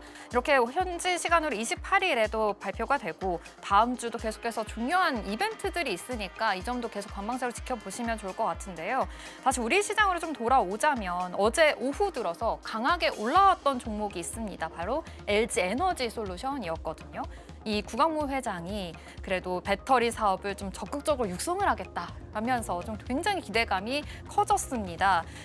배터리 산업이다 보니까 2차 전지주 전반적으로도 좀 상승하는 흐름까지 보였었거든요. 오늘 우리 시장이 같이 좋았으면 좋았겠지만 지금 하락 출발할 것으로 예상이 되는 만큼 살짝은 좀 불안하긴 하지만 어떻게 보면 좋을까요? 일단 지금 LG 에너지 솔루션의 경우는 어제 ESS, 이 전지죠. 에너지 저장 시스템이라고 하는 건데 유유 전력을 이제 보관하는 거예요. 그런데 이 에너지 저장 시스템 쪽을 본다면 앞으로 이제 이 수익성의 가치가 굉장히 커요. 그렇기 때문에 이 시장만 잘 선점해 준다면 그러면 당연히 LG 에너지 솔루션의 주가도 좀 좋아질 수 있지 않을까라는 생각을 합니다. 그런데 지금 2차 전지 쪽을 전반적으로 본다면 지금 이제 ESS 말고 2차전지 쪽에서 본다면 최근에 이제 큰 이슈가 있었죠. 바로 금양이라는 기업이 지금 거래가 정지됐습니다. 거래가 정지된 이유가 바로 이제 이번에 감사 보고서 이 제출 기간에 감사 의견 거절을 받은 거죠. 감사 의견 거절은 상장 폐지 사유에 해당돼요. 그래서 지금 금양뿐 아니라 2차전지 관련들이 굉장히 난리 났죠. 지금 일각에서는 계속 이제 캐즘이라고 얘기를 하는데 이제 더 이상 캐즘이라는 얘기를 안 했으면 좋겠어요. 초기에도 캐즘이라는 얘기를 했을 때도 저는 좀 의심했습니다. 과연 캐즘이 맞을까? 전기차는 사용을 했을 때 사람들이 이제 먼저 타보고 나서 결정을 했는데 이미 처음에 초기에 타본 사람들이 불편하다고 얘기를 하고 더 이상 추가적으로 지원을 안 해주고 있고 그리고 가격으로 경쟁하고 있는데 어떻게 이 시장이 계속 캐즘으로 나중에 또 좋아질까? 그래서 지금 기업들 같은 경우에 대부분의 실적이 좀 안 좋아졌고요. 이 실적이 계속 적자를 기록하다 보니까 분위기가 좀 안 좋아졌죠. 그런데 그렇다면 ESS 에너지 저장 시스템 쪽은 어떨까? 지금 에너지 저장 시스템 쪽은 한국 기업들이 대부분 과거에 선점을 해왔던 시장입니다. 하지만 여러분들도 뉴스를 보셨을 거예요. 과거에 화재 사건들이 굉장히 많이 났죠. 그래서 이 화재 사건 때문에 국내의 기업들의 이제 이미지가 실추했고요. 이 시장을 다시 선점하게 된 게 중국입니다. 중국 쪽에서 ESS 시장을 지금 현재 어느 정도 장악을 하고 있다라는 거죠. 그래서 이게 결국은 이제 가격적인 싸움으로 갈 수밖에 없어요. 에너지 저장 시스템의 경우에도 그리고 지금 전지 같은 경우에도 과거에 우리는 3원계 배터리를 썼지만 지금은 LF 배터리를 바꿨단 말이죠. LF 배터리는 중국이 또 선점하고 있는 전지입니다. 이 시장에서 지금 투자를 많이 했을 때 그래요. 좋을 수 있습니다. 하지만 이 시장은 지금 투자로 인해서 바로 이 판도를 뒤엎기는 사실상 어렵고요. 그리고 가격적인 경쟁에 있어서 중국을 또 추월하기는 어렵습니다.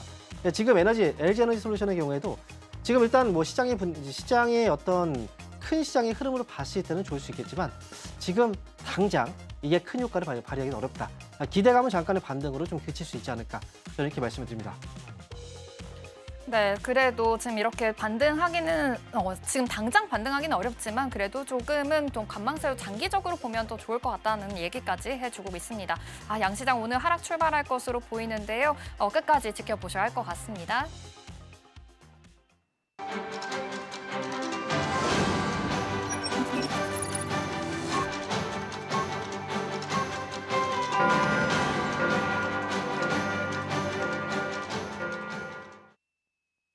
네, 3월 27일 목요일 우리 시장 문 힘차게 열었습니다. 어제 우리 시장은 자금의 흐름이 또 시장의 방향을 결정했던 하루였는데요. 외국인과 기관 투자자들의 사자세와 또 반도체주들이 강세를 보이면서 코스피가 2640선을 기록을 했고요. 그리고 코스닥은 좀 하락하는 듯했으나 장 막판에 상승 전환하게 되면서 양지수 모두 상승으로 마감하게 됐습니다. 또 오늘 오전에는 트럼프 대통령의 이 자동차 관세 부과가 또 발표가 되기도 했었죠. 이게 오늘 시장에서는 어떤 흐름으로 가져가게 될지 체크해 보시기 바라겠습니다. 그렇다면 시장 상황 살펴보시죠.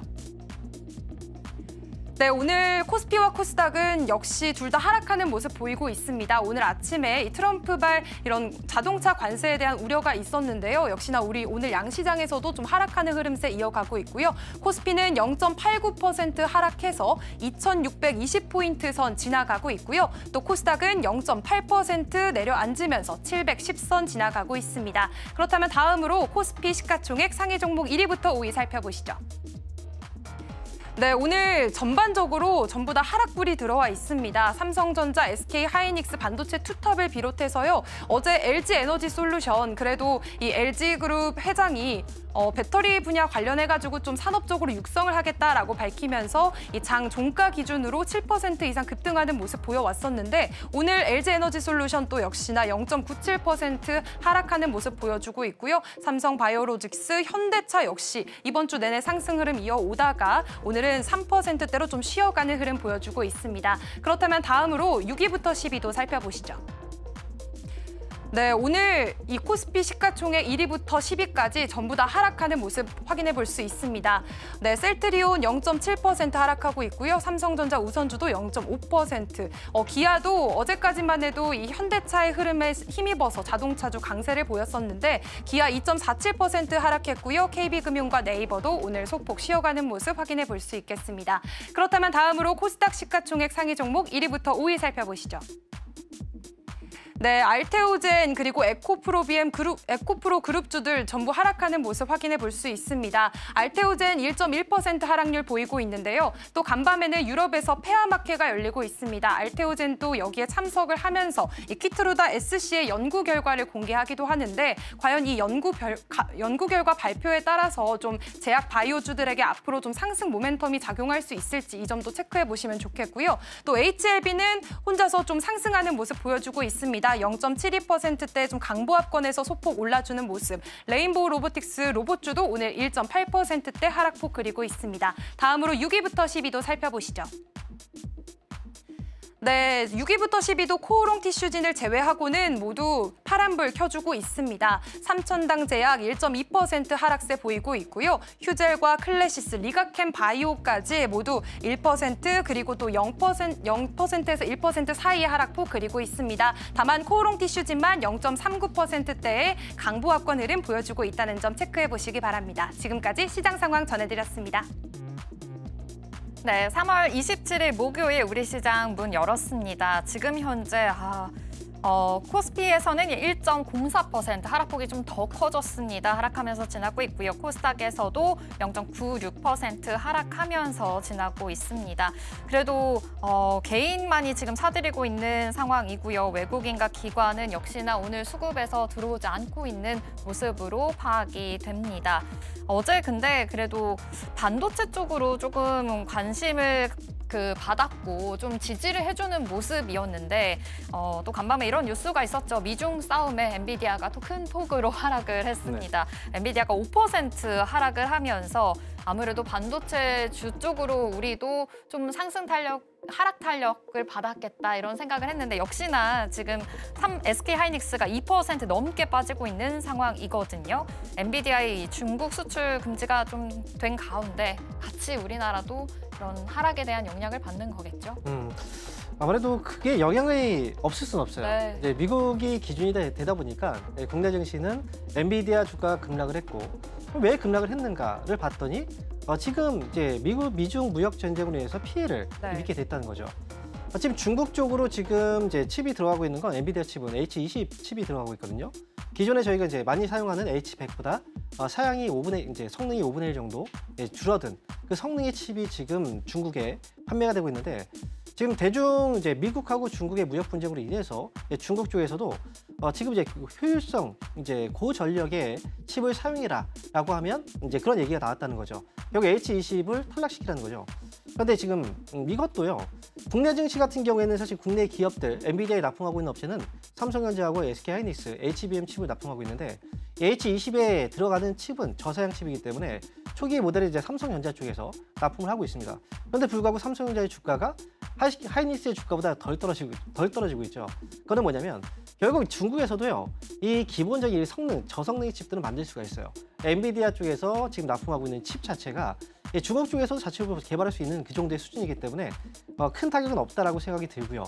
그리고 다만 이제 이 미중 무역 분쟁이 격화되고 있기 때문에 결국 이로 인해서 당연히 피해를 받을 수밖에 없는 이 M7 기업들 규제라든지 중국에서 또 규제를 때려버리면 당연히 중국이 굉장히 큰 시장이거든요.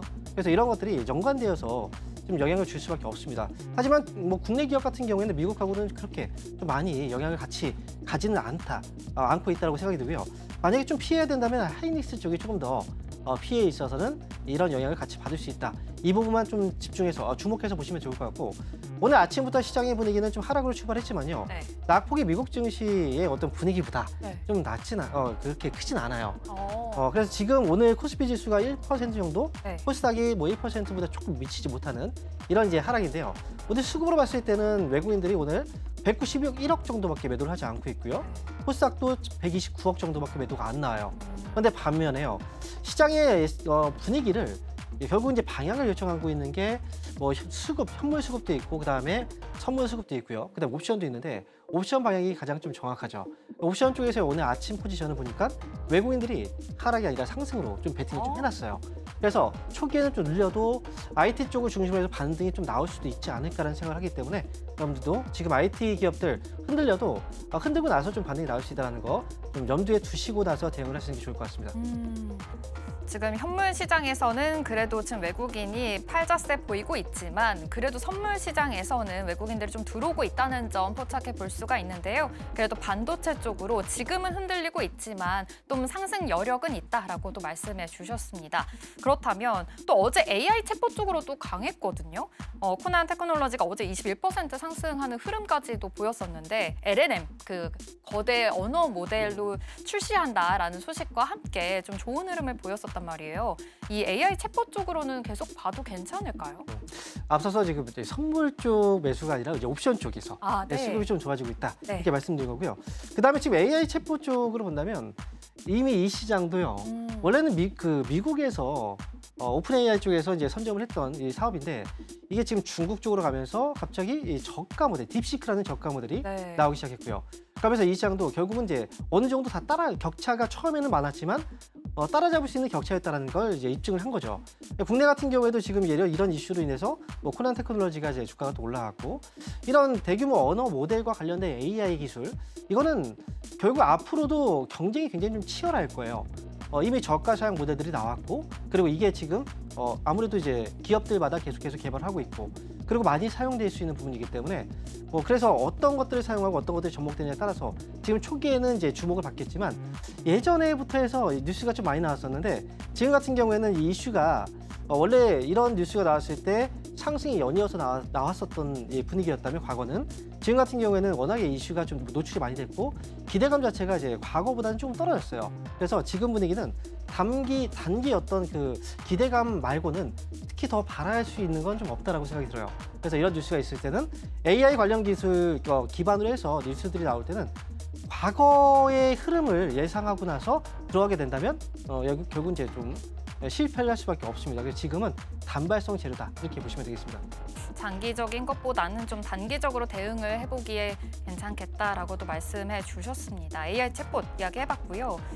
또 마이크로소프트가 이 미국과 유럽의 데이터 센터 임대를 또 추가로 취소했다는 소식이 나왔습니다. 그러다 보니 뭐 전력 설비 쪽으로 그래도 좀 관심을 가졌었는데 오늘 다시 이게 주가가 좀 빠지는 모습이거든요. 현대 일렉트릭도 지금 4% 빠지고 있고요. 산일전기도 3% 빠지고 있는 상황입니다. 전력 설비 쪽으로는 좀 지지부진한 흐름이 이어질까요? 전력 설비 쪽은요. 먼저 전력 설비 쪽에 얘기가 나왔던 이제 큰 이슈가 됐고 전선주 되게 많이 올라갔었죠. 네. 그다음에 이제 SMR 관련주들도 이제 전력에 대한 부족 현상으로 많이 올라갔었는데 이 테마를 이뤘던 건 이제 시작점 역시도 AI 쪽이었어요.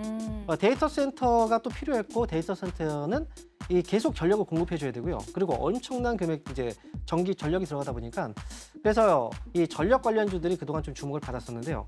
지금 이제 취소를 하고 있다는 건 그만큼 투자에 대한 부담도 분명히 있을 거고 효율성 측면에서도 분명히 좀 제고를 했을 겁니다. 그런데 이제 그렇다고 해서 전력 쪽이 앞으로 이제 성장성이 정체된 건 아닙니다. 전력에 대한 수요는요 굉장히 앞으로도 계속 지속이 될 거예요. 그리고 관련 종목들도 단기 어떤 그 관점보다는 좀 중장기 플랜을 짜고 나서 대응을 해야 된다고 생각이 들거든요. 우리가 예전만 생각해봐도요. 예전에 지금 집에 가면 냉장고 하나밖에 없었어요. 근데 지금 가면은 냉장고가 여러 개죠. 김치 냉장고도 있고요. 화장품, 와인 냉장고도 있죠. 그만큼 전력을 사용하는 기기들이 굉장히 많이 늘어나고 있습니다. 그리고 이제 이 전력들 결국은 또 그만큼 많이 사용이 돼야 되는 거고요. 그래서 이거 효율적인 부분도 효율적인 부분만으로 감당이 되기는 어렵습니다. 그래서 이 전력에 대한 수요는 계속 지속이 될 거고, 그다음에 선진국은 SMR을 기준으로 해서 소형 원전 쪽으로, 그다음에 이제 후진국이라든 개도국 같은 경우에는 원전 쪽이 앞으로도 계속해서 지금 이 화력 지원이 될 거기 때문에 지금 전력 관련주들의 단기 어떤 관심이 좀 끊겼다라고 해서 주가가 좀 떨어진다면 차라리 좀 기다렸다가 살 때 사는 게 저는 좋다고 생각해요. AI가 끝이 아닙니다. 전기차가 끝이 아니에요. 그 다음도 또 있기 때문에 그래서 시대는 발전할수록 전력에 대한 수요는 계속 늘어날 수밖에 없다. 이렇게 말씀드립니다. 맞습니다. 아무래도 지금 AI 시대이니만큼 4차 산업혁명 시대가 계속해서 또 발전이 되고 있는 상황이잖아요. 전력 설비 쪽으로는 계속해서 투자 전략 좀 길게 보시면 더 좋을 것 같다는 생각을 해봅니다. 지금 그 반도체 이야기도 했었는데 반도체 삼성전자가 다시 플러스권으로 돌아섰습니다. 0.8% 상승하고 있고요. 삼성전자 우선주 또한 지금 1% 상승 흐름 보여지고 있다는 점 체크 한번 해보도록 하겠습니다. 이 와중에 눈에 띄는 점이 H7B예요. H7B 지금 3% 상승 흐름 흐름 보여지고 있거든요. 지금 시장이 전반적으로 하락폭이 깊은 가운데 LCB는 지금 나홀로 상승하는 흐름이 보여지고 있습니다. 지금 유럽에서는 폐업 마켓가 열리고 있는 상황이기도 하고요. 바이오주 쪽으로는 그래도 개별 종목이겠지만 좀 수급이 들어올 수 있을까요? HLB의 경우에는 네. 상식 밖의 종목이라고 생각하셔야 돼요. 우리가 어떤 특정 종목들 같은 경우에는 일반적인 이제 매수와 매도 그리고 이제 이 종목이 실적이 좋아서 어떤 이유 때문에 수급이 들어오고 이제 또 빠지고 이런 개념이 아니라 굉장히 큰 믿음과 신뢰 이런 것들이 바탕이 돼서 움직이는 종목들이 있어요. 그리고 이제 특히나 제약바이오 쪽은 이제 꿈을 먹고 올라간다라고 얘기하죠. 네. HLB 같은 경우에 굉장히 상징적인 기업 중에 하나입니다. 특히나 이제 이 기업은 제약바이오 쪽의 과거의 시장을 크게 이끌었던 기업이기도 하고요. 그리고 주가의 상승도 굉장히 크게 나왔죠. 그리고 그만큼 이제 기대하고 있고 그다음에 언론의 노출도 연예인과 관련해서도 되게 많이 노출돼 있었어요. 그만큼 기대감이 많이 있던 종목이기 때문에 한번 엎어졌어도 다시 올라가고 또 다시 한번 또 엎어졌어도 다시 올라가고 결국 이제 오뚜기처럼 계속 올라가는 거죠. 그래서 이번에도 역시 과거에도 한번 반려가 됐고 그때도 다시 한번 또 그 다음 기대감 때문에 또 올라갔거든요. 이번에도 역시 그 기대감이 또 있다고 생각이 들어요. 여기서 끝은 아니죠. 결국은 다시 또 도전을 할 거고요. 언젠가 되겠지라는 그런 기대감들이 분명히 좀 바탕에 깔려 있다고 생각이 들고요.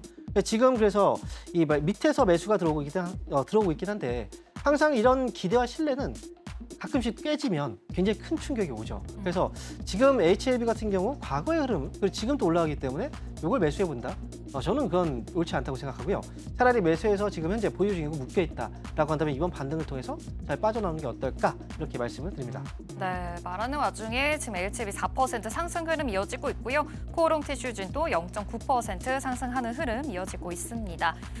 그리고 또 눈에 띄는 점이 지금 아무래도 하락하는 종목이 많은데도 불구하고 엔터주들은 상승하고 있습니다. 한일령에 대한 기대, 또 중국 관광객에 대한 기대 이런 것들이 계속해서 이어지고 있는 것 같은데요. 엔터주들 좀 이번 주의 흐름에서 좋은 흐름이 이어지고 있는 것 같은데 계속해서 좀 봐도 괜찮을까요? 지금 우리나라 이제 기업 주가가 움직일 때요. 개별적인 이제 뉴스도 있겠죠. 시장 분위기도 있을 거예요. 네. 그런데 이제 우리나라 기업들 같은 경우에는 대부분 해외의 어떤 나라들의 네. 영향을 많이 받아요. 그래서 지금 같은 경우에 미국의 어떤 기대감을 걸자니 미국에서는 기대감이 없습니다.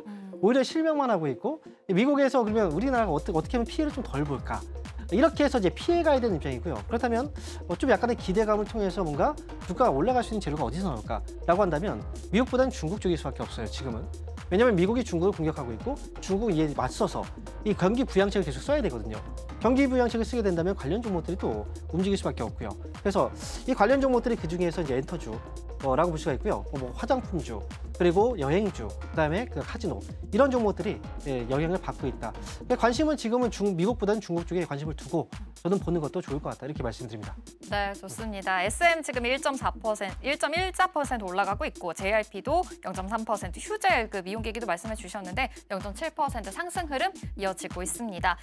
시장은 지금 하락세로 지나가고 있지만 그래도 개별 종목으로는 이슈가 있는 종목들은 상승불을 켜주고 있으니까요. 오늘 시장 끝날 때까지 투자 전략 잘 세워보시면 좋을 것 같습니다. 스탁 포인트는 여기서 마무리하도록 하겠습니다. SCTV 황민영 멘토와 함께했습니다. 고맙습니다. 네, 감사합니다.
네, 계속해서 캐스팅콜로 이어가 보도록 하겠습니다. 오늘 도움 말씀에는 IS 김태성 본부장 자리해 주셨습니다. 본부장님 어서 오세요. 네, 안녕하세요. 네, 어려운 시장 속에서 오늘 또 목요일 시장 점검을 좀 해보겠습니다. 지수 자체만 놓고 봤을 때는 미국 시장 빠진 거 대비해서는 좀 잘 버티고 있지 않나라는 생각도 한편으로 들기는 하는데요. 네. 일단은 수급으로 봤을 때는 현물도 선물도 다 매도긴 합니다. 그래서 네. 분위기를 어떻게 해석을 좀 해봐야 될까요?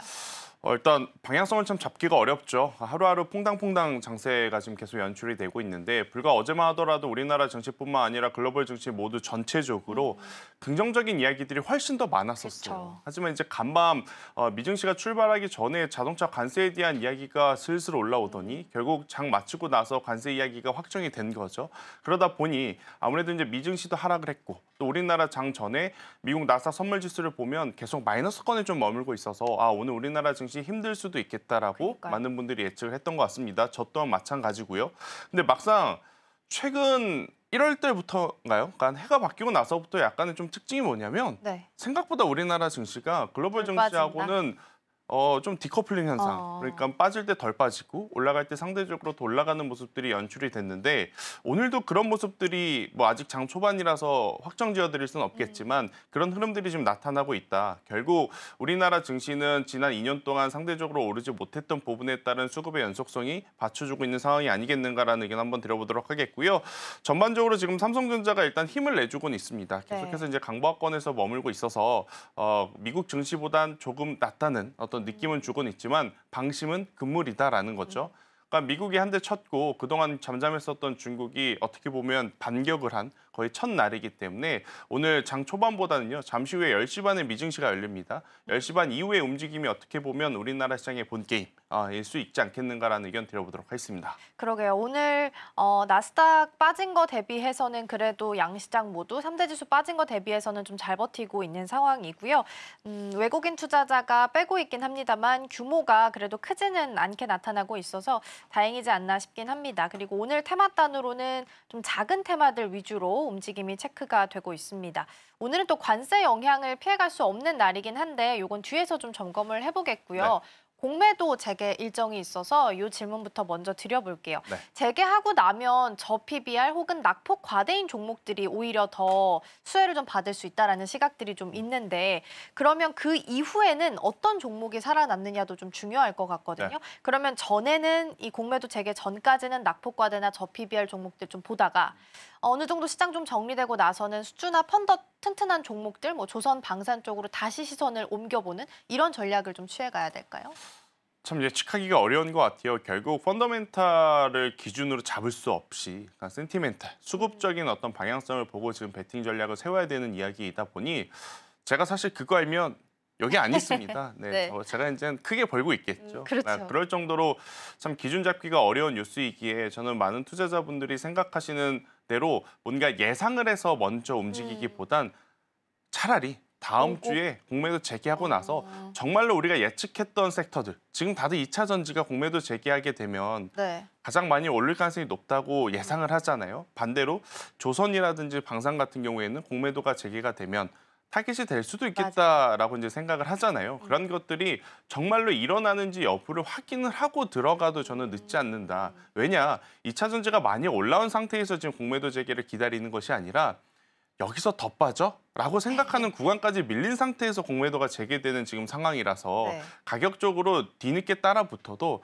충분히 이제 수익을 볼 수 있는 구간이 많지 않겠는가라는 생각이 들어 지금 안 그래도 트럼프의 입 때문에 어지러운 상황 속에 공매도 재개까지 만약 박자가 꼬이게 되면 네. 개인 투자자들 입장에서는 관세 때문에 한 대, 공매도 재개 때문에 박자를 못 맞춰서 거기서도 한 대 이렇게 좀 맞게 되면 계좌가 순식간에 또 안 좋아질 가능성이 높다는 생각이 들어요. 그래서 이 부분은 저는 차라리 확인을 하고 넘어가는 게 낫지 않겠느냐. 그러니까 예를 들어보면 며칠 전에 현대차 올랐을 때, 그러니까 투자 이야기가 나오기 전에 현대차 올랐을 때 많은 어떤 언론 보도를 통해서 어떤 이야기가 있었냐면 공매도 재개가 되면 네. 자동차주가 맞아요. 결국 수혜를 받을 거다라는 예측들이 많았었어요. 그런데 하루 지나고 나서 보니까 결국 그들은 현대차가 미국 가서 굉장히 많은 돈을 투자할 거라는 걸 알았다라고 좀 예측이 되는 상황이라서요. 현재 의미는 없지 않겠는가. 네, 보고 움직이자라는 의견 드리도록 하겠습니다. 근데 보고 움직이면 우려하고 있는 종목들이 만약에 있다면 걱정이 좀 되실 것 같아요. 예를 들어서 대차 잔고가 지금 증가하고 있는 쪽이 뭐 2차 전지도 있고 네. 알테오젠도 있고 이런 종목들 많이 늘어난다고 하는데 뭐 물론 다 그렇게 연결되는 건 아니겠지만 그래도 가능성이 있으니까 보유하고 계신 분들은 걱정하실 것 같거든요. 그럼 리스크 관리해야 되는 거 아닐까요? 그러니까 대차장고라고 하는 프레임이 우리가 지금 갇혀 있는 것 같습니다. 이게 갑작스럽게 나온 이야기도 아니고요. 지난 수십 년 동안 주식시장에 같이 흘러갔었던 상황이에요. 하지만 이제 공매도가 잠시 멈췄다가 재개되는 과정 속에서 대차장고가 많은 종목은 공매도의 가장 큰 타깃이 되고 있는 것이 그러니까요. 아닐까라는 이제 프레임에 좀 쌓여 있는데 저는 뭐 100% 그러지는 않으니까 너무 겁내실 필요는 없지 않겠는가? 2차 전지가 지금 대차장고가 많아요. 그런데 2차 전지 위치를 생각을 해보면 더 빠질 때는 여기가 더 빠질 수는 없을 것 같은데라는 생각이 드는 상황이라서 저는 대차장고의 증가가 어떻게 보면 공매도의 가장 큰 피해가 될 수 있다 이렇게 정리할 필요는 없다는 생각이 들고 있고 만약 보유하고 계신 종목분들 그런데 대차장고가 많다 그러면 먼저 우선적으로 체크를 해야 될 건 지난 4분기 실적입니다. 4분기 실적이 안 좋았는데 플러스 대차장고가 많다면 당연히 공매도하는 입장에서는 그런 기업들은 타깃이 될 수 있죠. 대신에 대차장고가 높아서 실적을 딱 확인을 했더니 4분기 실적이 괜찮았어요. 그런 종목은 오히려 숏 스퀴즈라고 하죠. 그런 현상들이 나타날 수 있으니 한 번 또 올라갈 때 굉장히 강하게 또 위로 올라갈 수 있는 그런 부분도 있어서요. 굳이 대차장고를 일일이 체크를 해서 이 종목은 대차장고가 많으니까 미리 좀 매도를 해야 되고 적으니까 미리 사야 되고 그러실 필요는 없지 않겠는가라는 의견 드리겠습니다. 그렇군요. 4분기 실적 체크를 꼭 해봐야겠네요. 네. 4분기 실적이 좋았나 안 좋았냐에 따라서 대차 잔고가 늘어나는 부분도 영향을 좀 같이 줄 수 있겠다라는 생각이 좀 듭니다.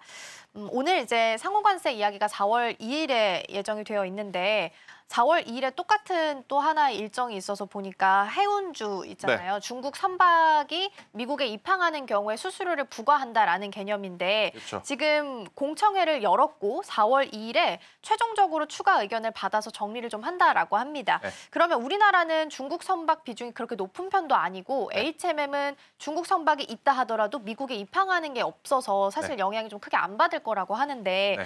어느 정도 지금부터라도 해운주를 좀 미리 주목해봐도 될까라는 생각이 좀 한편으로 드네요.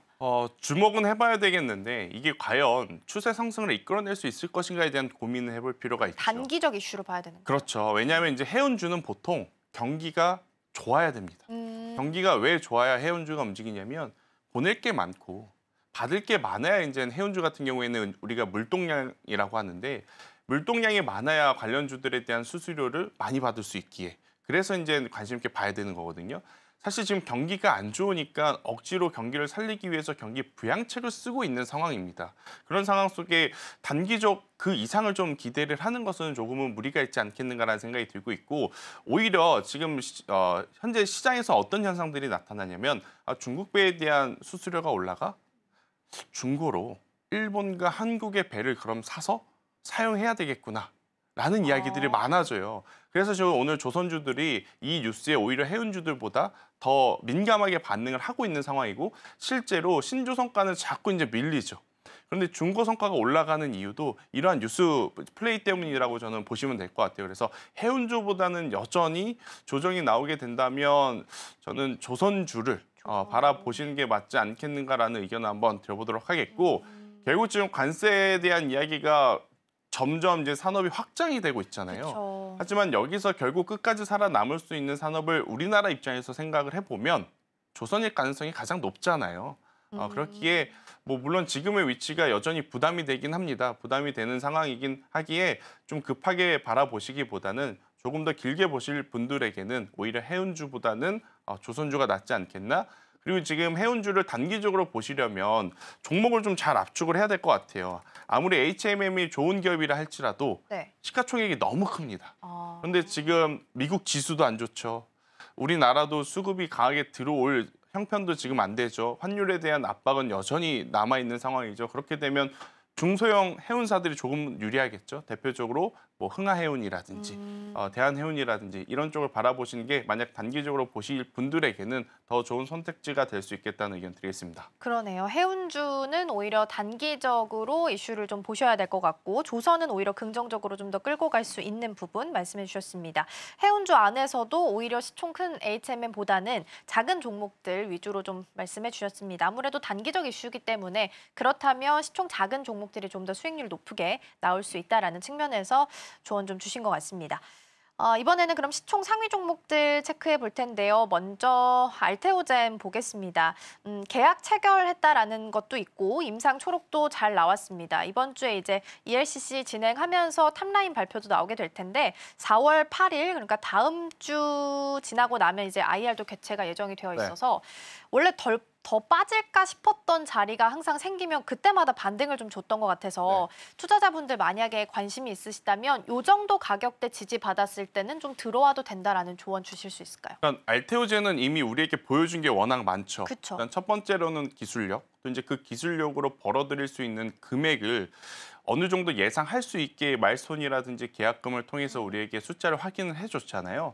그럼 알테오젠이 중간중간에 우리가 생각한 것과 다르게 움직이는 것은 뭐 때문일까라고 고민을 해볼 필요는 있을 것 같아요. 사실 기술에 대한 문제라기보단 수급적인 문제가 더 지금 강한 상황이다라고 보여지거든요. 그래서 알테오젠은 예전에 우리가 삼성전자라든지 SK하이닉스 반도체 한참 모아가야 된다라고 이야기를 맞아요. 드렸다시피 알테오젠도 이제는 그렇게 접근을 하셔야 돼요. 일반적인 제약바이오처럼 이제부터 반등이 나오겠지 여기서 투자를 해야 됩니다라는 전략이 아니라 어차피 올해 연말보다는 내년보다는 내후년 알테오젠이 앞으로 벌어들일 수 있는 금액 자체가 크기 때문에 중장기적인 투자의 관점으로 바라보시는 게 지금은 알테오젠을 대하는 가장 바람직한 어떤 투자의 방법이 아닐까라는 생각이 들어서요. 저는 현재 구간도 나쁘다라고 할 수는 없을 것 같아요. 하지만 이제 기술적으로 보면 32만 5천 원까지 이제 추가 어떻게 보면 기술적인 조정 구간이 나타날 수는 있어서 지금 당장 오늘 이탈하지 않아야 될 자리에서 이탈하지 않고 양봉을 보였으니까 매수를 해야겠다. 내가 10주를 사기로 했으니까 10주를 한 번에 다 사자. 이거보다 오늘 한 주 사고요. 내일도 한 주 사고요. 뭐 다음 주에 한 주 사고 이런 식으로 적립식으로 투자를 하는 것이 알테오젠은 어떻게 보면 투자하는 방법 중에는 가장 좋지 않겠나라는 의견 한번 드려보도록 하겠습니다. 오히려 모아가는 전략을 좀 말씀을 해주셨습니다. 약간 반도체 모아가듯이 그렇죠. 알테오젠도 모아가야 된다라는 말씀이신데 기대감으로 가는 종목이라고 하면 알테오젠도 있을 거고 우리 지금 기다리고 있는 뭐 FDA 승인 실패됐지만 FDA도 HLB도 있습니다. 근데 반대로 실적 좀 잘 나오는 쪽 보면 셀트리온도 있고 삼바도 있잖아요. 근데 이렇게 뭐 물론 어떤 종목이 더 좋다라고 고를 수는 없겠지만 오늘 전반적으로 분위기 봤을 때는 삼바랑 셀트리온은 내리는 분위기 그리고 알테오젠이랑 HLB는 오르는 분위기란 말이죠. 그래서 고른다면 여전히 이 제약바이오 안에서는 기대감으로 가는 종목들 위주로 좀 선정을 해야 되는 걸까요? 되게 어렵네요. 그쵸? 일단 고르긴 좀 어렵지만 삼성바이오로직스와 셀트리온이 오늘 왜 빠지느냐 그리고 이제 최근에 조정이 왜 나왔는가라고 생각을 해보면 우리나라만 지금 제약바이오가 약한 게 아니라 미국도 제약바이오 플러스 헬스케어가 그다지 좋진 못해요. 그러니까 미국은 그동안 헬스케어라든지 제약바이오를 이끌어왔던 게 대표적으로 일라이릴리, 노보노디스크인데 이들이 지금 계속 조정이 나옵니다. 그러니까 섹터 자체가 침체되어 있는 상황, 그러다 보니 그 여파가 우리나라 시장에 나와 있는 상황이고 또 이제 제약바이오는 어떤 것과 또 연계돼서 봐야 되냐면 금리 인하 몇 번 할 거냐, 또 한다면 언제 할 거냐. 이 이야기가 굉장히 밀접하잖아요. 근데 지금 계속해서 나오는 지표가 혼재되어 있죠. 지표는 안 좋다고 하는데 또 FOMC는 굉장히 건강하다고 그러고 잘 이끌어가고 있다고 그러고 잘 해결이 되고 있다고 하고 그러니 우리가 생각한 것보다 금리 인하의 시기가 좀 늦춰질 수 있겠다는 것이 이제 기저에 깔려 있는 상황이다 보니 제약바이오가 좋은 것은 알겠지만 지난 우리가 3분기, 4분기 트럼프가 만약 대통령이 된다면 중국을 규제할 것이고 또 이렇게 되면 약값을 또 더 싸게 할 것이고 이런 것들이 제약바이오에 호재가 될 수 있을 거라 투자를 했던 그때의 속도보다는 다소 이제 더딜 수밖에 없는 거죠. 그래서 이제 삼성바이오로직스, 셀트리온 좋은 건 알죠. 왜냐 돈을 많이 벌었으니까 그리고 앞으로도 벌 가능성이 높으니까 하지만 지금 손이 안 나가는 구간 속에 알테오젠과 HLB가 자꾸 변동성을 보입니다. 그러니까 개인 투자자들 입장에서는 그래, 움직이지도 않는 기업을 내가 지금 갖고 있는 것보다 조금 더 활발하게 움직이는 쪽에 가서 투자를 하는 것이 맞겠다라고 판단을 많이들 하시는 것 같아요. 하지만 결과론적으로 그게 잘 되었을 때는 좋겠죠. 안 되었을 경우에는 이쪽에서도 손실, 또 옮겨와서도 손실일 수는 있어서 저는 만약 기존에 삼성바이오로직스와 셀트리온을 가지고 계신 분들은 굳이 정리하고 이쪽으로 넘어올 필요는 있는가라는 생각이 들고, 반대로 뭐 알테오젠은 좀 제외하겠습니다. HLB라든지 리가켄바이오라든지 ABL 바이오라든지 이런 쪽을 투자하셨던 분들이라면 만약 수익이 나셨다라는 전제 조건 하에 일정 부분은 매도를 하고 오히려 삼성바이오로직스 셀트리온, 그러니까 CDMO, CMO, 바이오 시밀러 쪽으로 옮겨가는 것도 지금은 더 맞지 않겠는가라는 의견 한번 들어보도록 하겠습니다. 그렇군요. 그것도 참 고민이 되는 부분이긴 합니다. 투자 성향에 따라서 좀 고민을 해보시면 좋지 않을까 싶고요. 그럼 이번에는 외국인 순매수, 기관 순매수 이어서 체크해 보도록 하겠습니다. 화면 함께 보시죠. 외국인 순매수, 기관 순매수, 일단은 오늘은 외국인 쪽에서는 전반적으로 굵직한 종목들 위주로 담아갑니다. 현대차, 그리고 현대모비스까지 자리합니다. 현대모비스는 또 지분 이슈가 있어서 순환출자 구조기 때문에 현대모비스도 같이 보는 것 같고요. 기아, 그리고 삼성, SDI, LG, 엔솔처럼 시총 상단에 있는 무게 좀 있는 종목들 위주로 가져가고 있습니다. 기관 쪽에서도 LG, 엔솔 같은 종목으로 좀 자리하고 있는 상황. 삼성, SDI도 같은 공통된 종목입니다. 2차 전지를 같이 좀 담아가는 모습 체크되고요. 삼성전자는 오늘 기관 쪽에서 일단 러브콜을 보내고 있는 것으로 확인되고 있습니다. 자, 그러면 현대차, 기아는 뒤에서 좀 살펴보도록 하고요. 일단 삼성전자 반도체 쪽부터 보도록 하겠습니다.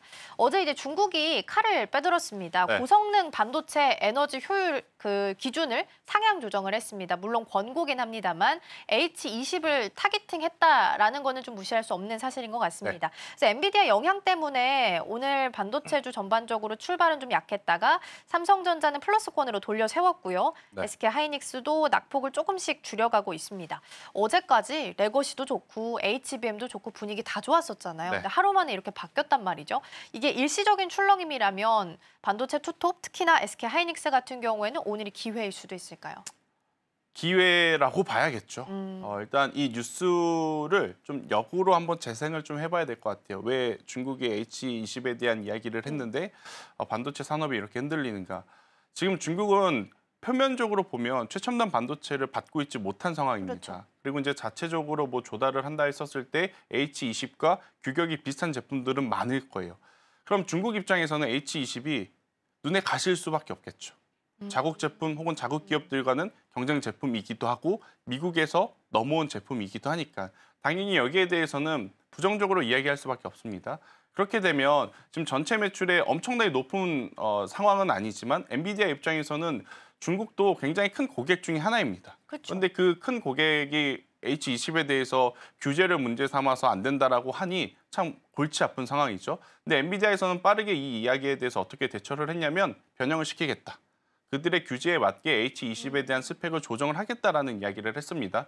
근데 이게 말이 쉽지. 그렇죠. 아마 스펙 조정하는 데도 시간이 꽤 걸릴 거고 또 그 조정된 스펙을 가지고 통과하는 데까지도 꽤 오랜 시간이 걸릴 겁니다. 그럼 지금 엔비디아를 바라보는 여러 가지 시선 중에 실적에 대한 부지 혹은 부재 이것이 빠른 시간 안에 나타날 수 있지 않겠는가라는 생각이 들다 보니 어제 엔비디아의 급격한 조정이 나온 거고 엔비디아가 조정을 받으니까 조금 이상한 흐름들이 우리나라 시장에 나타난 겁니다. 오히려 SK하이닉스는 그동안 엔비디아와 하고의 연결고리가 너무 강하다 보니 엔비디아 하락을 하니 SK하이닉스는 추가적으로 조정이 더 나오는 상황이고 반대로 삼성전자는 HBM 안 된 게 이제는 호재일 수도 있고. 호재라고 이야기를 해야 되나요? 네. 굉장히 조심스러운데 아무튼 잘 정립되지 않았던 그때의 상황이 지금은 호재로 작용이 되고 있는 상황으로 좀 보여진다고 보시면 될 것 같아요. 그래서 저는 반도체에 대해서는 HBM 쪽과 BHBM 쪽은 이제 나눠서 잘 보실 필요는 있을 것 같고요.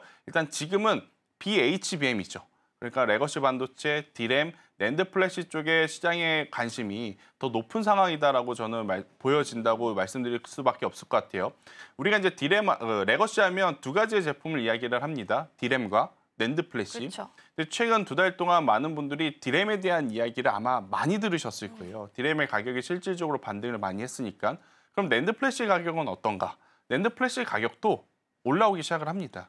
그러니까 어떻게 보면 레거시의 비중이 제법 높은 삼성전자, 특히 이제 중국발 매출에 대한 고민이 있었던 SK하이닉스도 네. 사실 어떻게 보면 업황 자체가 나쁜 것은 아니에요.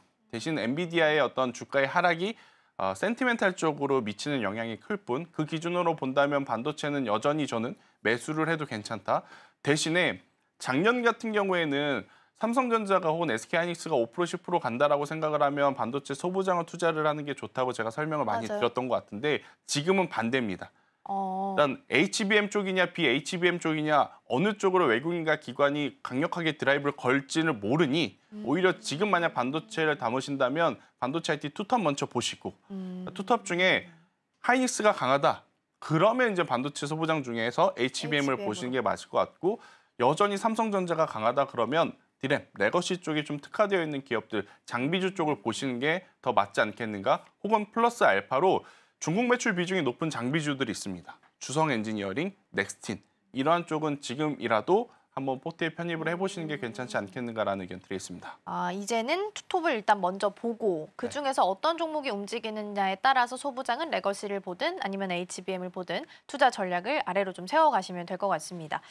사인을 일단은 투톱을 먼저 주시긴 했는데 네. 제가 이소페타시스 궁금해서 네. 여쭤보려고 그랬거든요. 물론 오늘 그 순매수 상단 외국인 쪽에는 없는데 기관 쪽에서 한 10위권 밖으로 일단 상단에 자리 랭크되어 있긴 합니다.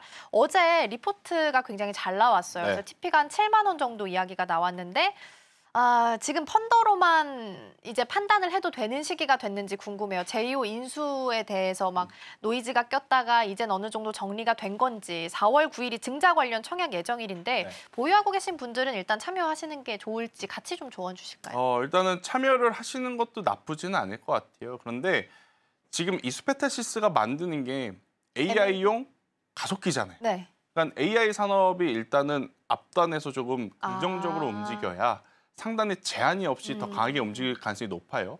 이제 미국에서 날아온 뉴스 중에 우리가 체크해야 될 두 가지 요소는 뭐냐면 하나는 어제 알리바바 쪽에서 그렇죠. 지금 미국이 투자하고자 하는 금액과 수량 이게 맞는 거야? 라는 물음표가 버블론이 있었고 다시 나왔죠. 그렇죠?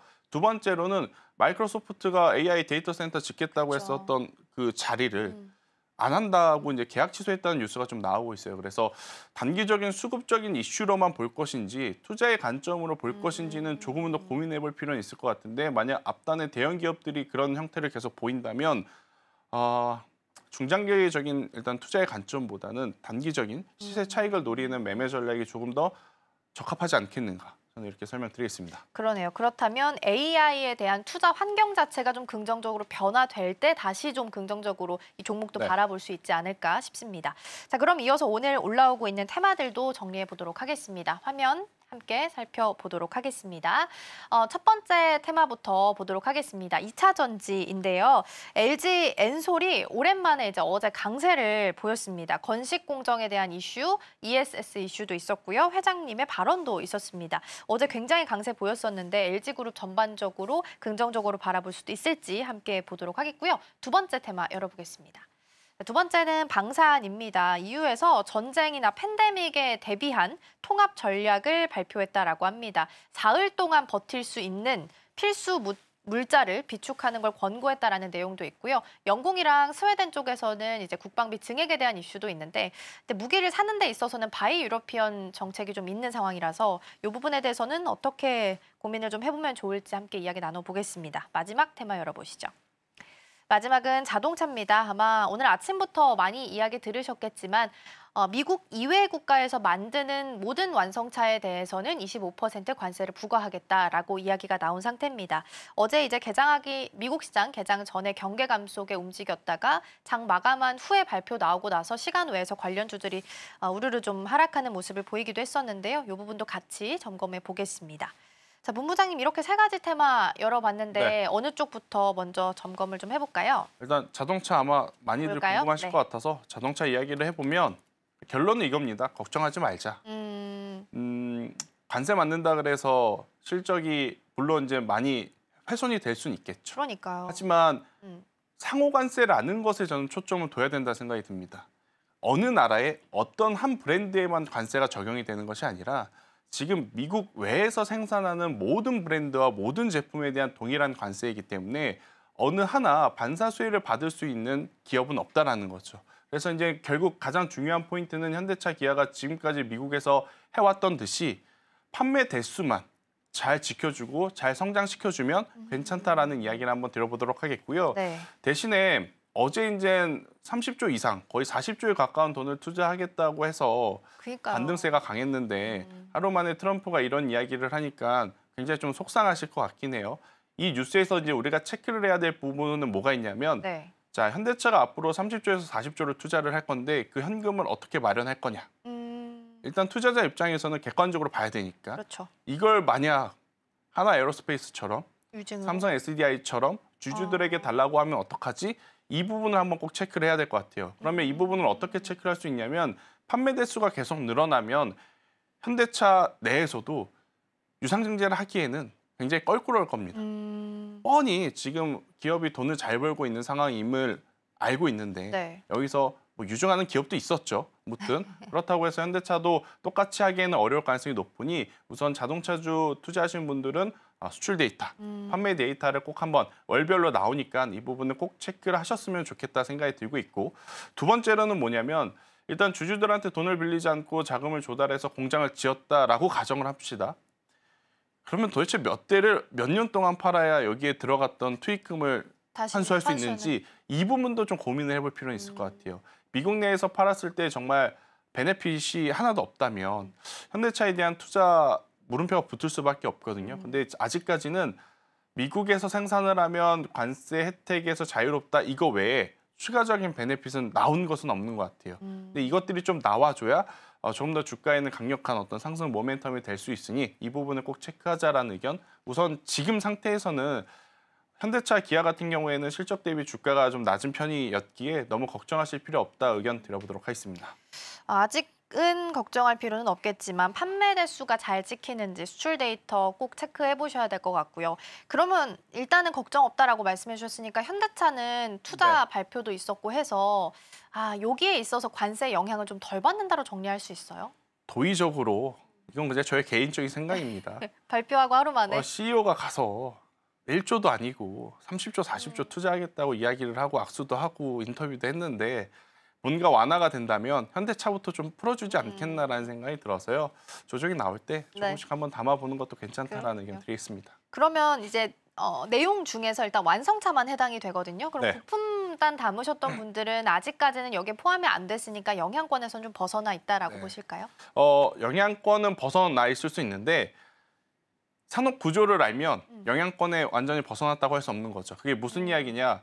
결국엔 모사, 그러니까 1차 협력사, 2차 협력사, 3차 협력사는 아직 영향을 받지 못해도 네. 완성차가 가격적으로 압박을 받으면 밑으로 내려올 수 있다는 부품의 가격을 조금 내려야 한다, 부품의 가격을 내려야 된다 이런 것들이 계속 전개가 될 겁니다. 네네. 그래서 완벽하게 어떻게 보면 뭐 연관이 없다라고 볼 수는 없어서 조금은 조심해야 되지 않겠는가라는 의견 드리겠습니다. 네, 그리고 이제 오늘은 물론 관세 영향으로 하락을 하긴 했습니다만 그러면 이제 현대 기아차 가지고 계신 분들이라면 새로운 모멘텀을 당연히 찾으실 수밖에 없을 것 네. 같아요. 그러면 이제 다가오는 일정으로 인베스터 데이도 있고 기아 테크 데이도 있어서 일정 체크해두고 여기서 그래도 좀 좋은 이야기들 나오게 된다면 기대감 속에 다시 한번 조금의 반등세는 기대해 볼 수 있을까요? 만약 일정 체크를 통해서 조금 더 수혜를 받을 기업을 찾고 계시다면 두 기업 하면 됩니다. 인베스트데이에서는 당연히 현대? 주주 환원 정책 네네. 이야기를 하겠죠. 현대 모비스와 글로비스. 현대 글로비스. 지금 현대 모비스 같은 경우에는 뭐 지금의 위치도 나쁘지 않다. 네네. 기술적으로도 나쁘지 않고 내용적인 측면으로도 지금 나쁘지 않다 생각이 들고 있고 현대 글로비스 제가 아직 뉴스를 확인하진 못했지만 장 초반에 거의 뭐 18% 급락했다가 지금 올라오고 있는 좀 상황들임을 좀 감안을 해봤었을 때는 네. 저는 긍정적으로 봐도 괜찮지 않겠는가라는 의견 드리겠습니다. 근데 현대 글로비스는 네. 지금 그 현대차가 대미에서 투자해서 한다고 이야기 나왔을 때 네. 오히려 반대로 미국에서 다 모든 게 이루어지면 글로비스는 오히려 손해 아닌가요? 지금 당장은 부품을 실어 날라줘야 되죠. 그러면 그럼 누가 단기로? 실어 날라줄 거냐면 그쵸. 현대가 글로비스 그쵸. 있는데 HMM은 쓸 일도 없고 뭐 흥하이온 쓸 일도 없으니 현대 글로비스가 지금은 조금 더 우위에 있을 수 있겠다라는 의견 드리겠습니다. 알겠습니다. 그러면 이제 테마 중에 또 하나가 2차 전지 있어서 이것도 보겠습니다. LG 엔솔이 어제 굉장히 강한 움직임이 좀 보였습니다. 어제 종가상으로 7% 상승세, 장중에 8%도 찍었었고요. 오늘은 0.28% 그래도 나름 약보합 수준 잘 버텨주고 있습니다. 네. 뉴스가 없었던 건 아니에요. ESS 관련된 수주 있었고 건식공정 그리고 회장님 발언도 있었습니다. 네. 배터리 육성 의지를 좀 분명하게 드러낸 상황 속에서 수급도 좀 유입되는 상황이면 2차 전지 거리두기 했던 거 조금 더 이제 좁혀와도 되는 걸까요? 거리두기 좁히는 건 일단 LG 에너지 솔루션과 LG 화학에 한해서만. 두 종목만. 네, 일단 다른 쪽은 이 둘이 움직였으니까 어제 같이 움직였던 거지 개별적으로 좋은 뉴스가 아직 나온 기업은 그렇게 많지 않거든요. 뭐 이제 개별적으로 뉴스를 찾아본다면 장비 수주 잔고가 많은 뭐 PNT와 같은 기업들도 이제 체크를 할 수는 있겠지만 네. 그것을 논외로 친다 했었을 때 LG 화학과 LG 에너지 솔루션은 따로 보셔야 될 것 같고 전체 ESS 에너지 저장 장치의 생산량의 80%를 차지하고 있는 나라가 쭉 제가 순위를 봤더니 네네. 중국이더라고요. 그러니까 만약 미국이 중국을 규제를 하면 여기서 하다못해 20-30%는 다른 나라가 해야 되지 않겠습니까? 그러면 그 다른 나라 지금 기술력으로 할 수 있는 기업이 LG 에너지 솔루션으로 많이들 좀 생각을 하고 있으셔서 저는 충분히 추가적인 상승세는 기대해 볼 수 있는 요소가 많다. 그리고 ESS 에너지 저장 장치에 들어가는 이제 배터리 소재 같은 경우에는 NCM 계열이 아니라 LFP 배터리로 이제 다들 알고 있고 지금 다 이렇게 공지가 되어 있는 상황이라 LG 엔솔 같은 경우에는 LFP 배터리에서도 굉장히 좋은 기술력을 가지고 있는 걸로 이제 알려져 있기에 저는 이 뉴스를 단기적으로 보시기보단 바닥을 잡아주는 뉴스라고 인식을 하는 게 더 맞지 않겠는가? 그래서 LG 에너지 솔루션이 오늘 만약 37만 원 그 이상 이번 주 아니면 다음 주 37만 원 이상 간다면 따라서 움직이는 기업들 많을 거예요. 뭐 포스코 그룹주도 마찬가지고 에코프로 그룹주도 마찬가지고 그리고 이들 기업의 가장 큰 장점은 증자는 없다는 이야기를 했기 때문에 이게 가장 크게 작용하지 않았겠는가라는 의견 드리겠습니다. 저 요즘 시장에서 증자가 제일 예민한 이슈인 것 같아요. 그래서 이 부분도 같이 보시면 좋겠고요. 2차 전지 거리두기를 좀 좁힌다면 LG 엔솔, LG 화학 두 종목 말씀해 주셨습니다. 오늘 본부장님 여기서 보내드리겠습니다. 오늘 말씀 고맙습니다.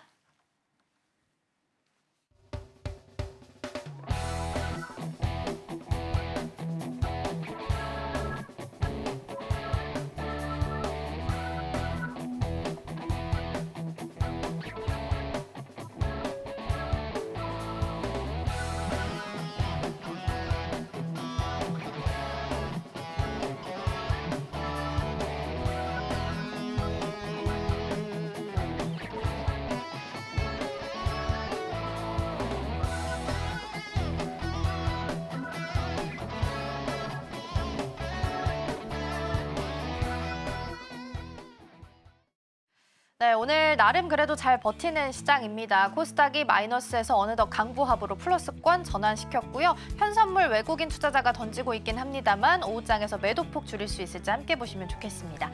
저희가 방송 중에 제공해드린 정보는 투자 판단을 위한 조언일 뿐 해당 종목의 가치와 수익률은 보장하지 않습니다. 저희는 내일 더 다양한 소식 준비해서 돌아오겠습니다. 시청해주신 여러분 고맙습니다.